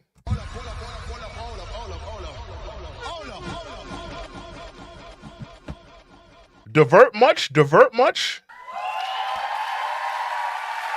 The new lower prices for all 10 drugs will go into effect in January of 2026. Not this January, next January. Negotiations cut the price of these 10 drugs for Judy and others who... All right, I'm going to skip this a little bit, man, because the Jim Crow Joe is just yapping and yapping and yapping. Popeyes has the best of both wings. Oh, we got a Popeyes commercial. Love that chicken from Popeyes. Isn't that crazy? Isn't that crazy that we get Jim Crow Joe on our screen and by chance we get a Popeyes commercial? Jim Crow Joe and Popeyes goes together like peanut butter and jelly, doesn't it?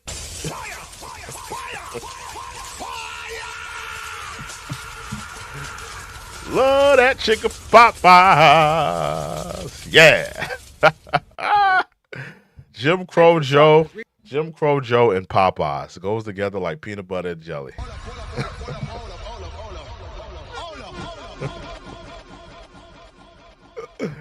Oh man, let's get into it. Let's get into it. I believe we should be patient, but there should be reasonable profits, not unreasonable profits. Look, let me close with this.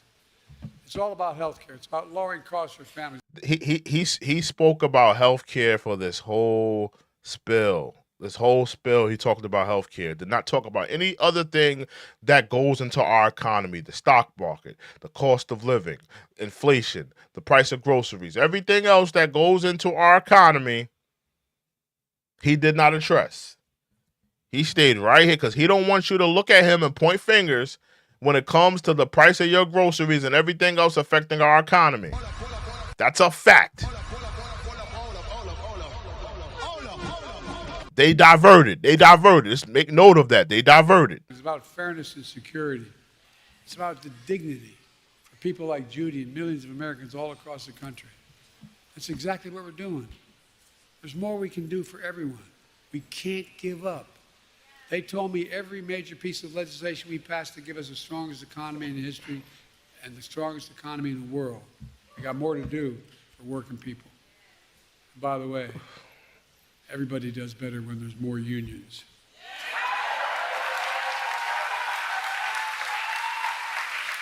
Well, guess what, Jim Crow Joe? The member and the leader of the the leader of the Teamsters. Where was he? I'll tell you where he was. He was at the Republican National Convention championing Donald Trump. So if you're going to talk about unions, the member and the leader of the Teamsters, the leader of the Teamsters was at the Republican National Convention licking the bootstraps of Donald J. Trump, was he not? Fire! Fire! Fire! Fire!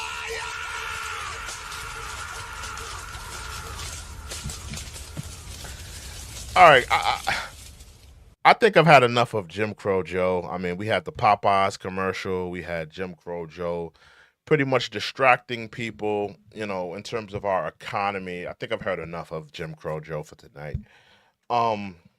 Listen, man, you know, the Democrats, they're very deceptive.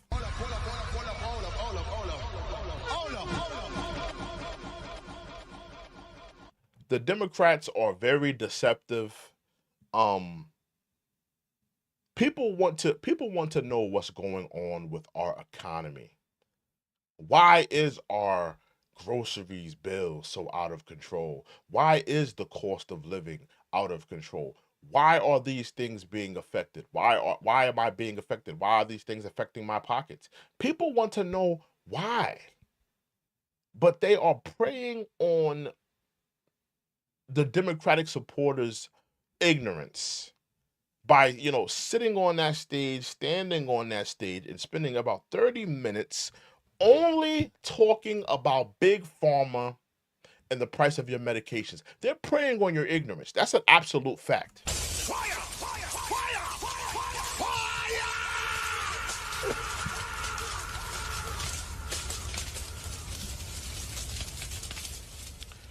Our economy, you gotta think, this is a capitalist country. Our economy is made up of a lot of different sectors. And healthcare is one of them.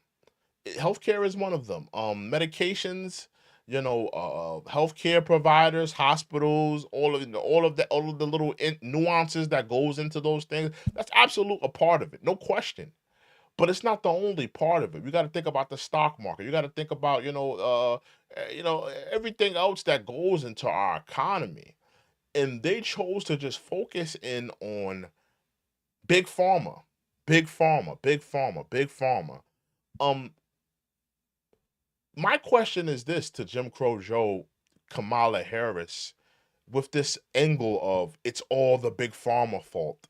My question is this: what are you going to say to the healthy Americans? To the healthy Americans that aren't on, you know, insulin or any type of inhaler, on any type of blood pressure medication, on any type of blood thinners, or they aren't on any type of medication. What are you going to say to them? What's your angle with them? What are you going to say to them? Why are they struggling to pay their bills? Why are they having a hard time whether if they should pay their rent or if they should pay their grocery bill? Why are they having a hard time? Because they're not on any type of medication. They're not on anything. Is big pharma the issue for them as well? Let me know. Fire! Fire! Fire!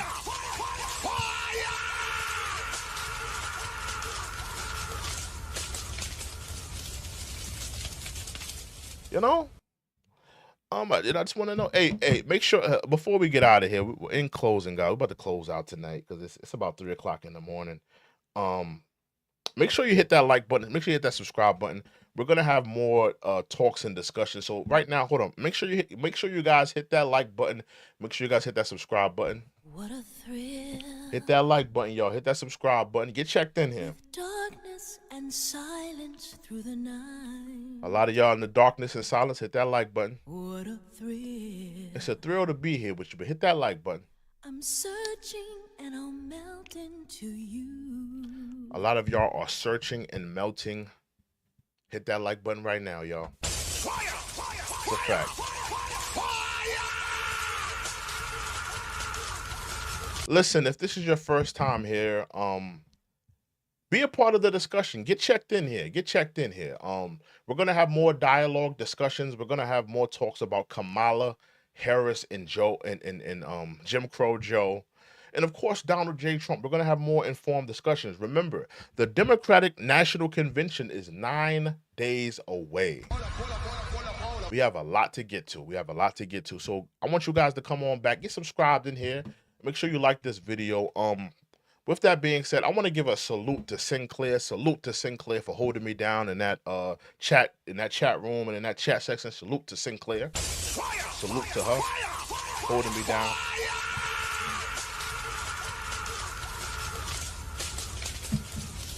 Yeah, salute to Sinclair. And thank you guys for joining me. I hope you guys have been entertained as well as enlightened.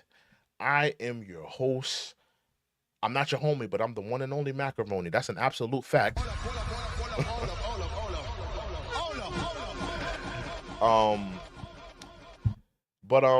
Yeah, man. God willing, I'm gonna do a show tomorrow. We're gonna have more discussions on these things. We got there's a lot to get to in terms of these political discussions. This is the most important election of our lifetime. Make no mistake. This is the most. I don't care if it was Obama, McCain, Obama, Romney, Trump, Hillary, Trump, Biden. This is the most important election of our lifetime. Make no mistake about it. But with that being said, you guys have a blessed night. And God willing, I'll see you guys tomorrow, man. We are out of here. Y'all have a good night. Toodles. What a thrill, with darkness and silence through the night. What a thrill. I'm searching and I'll melt into you.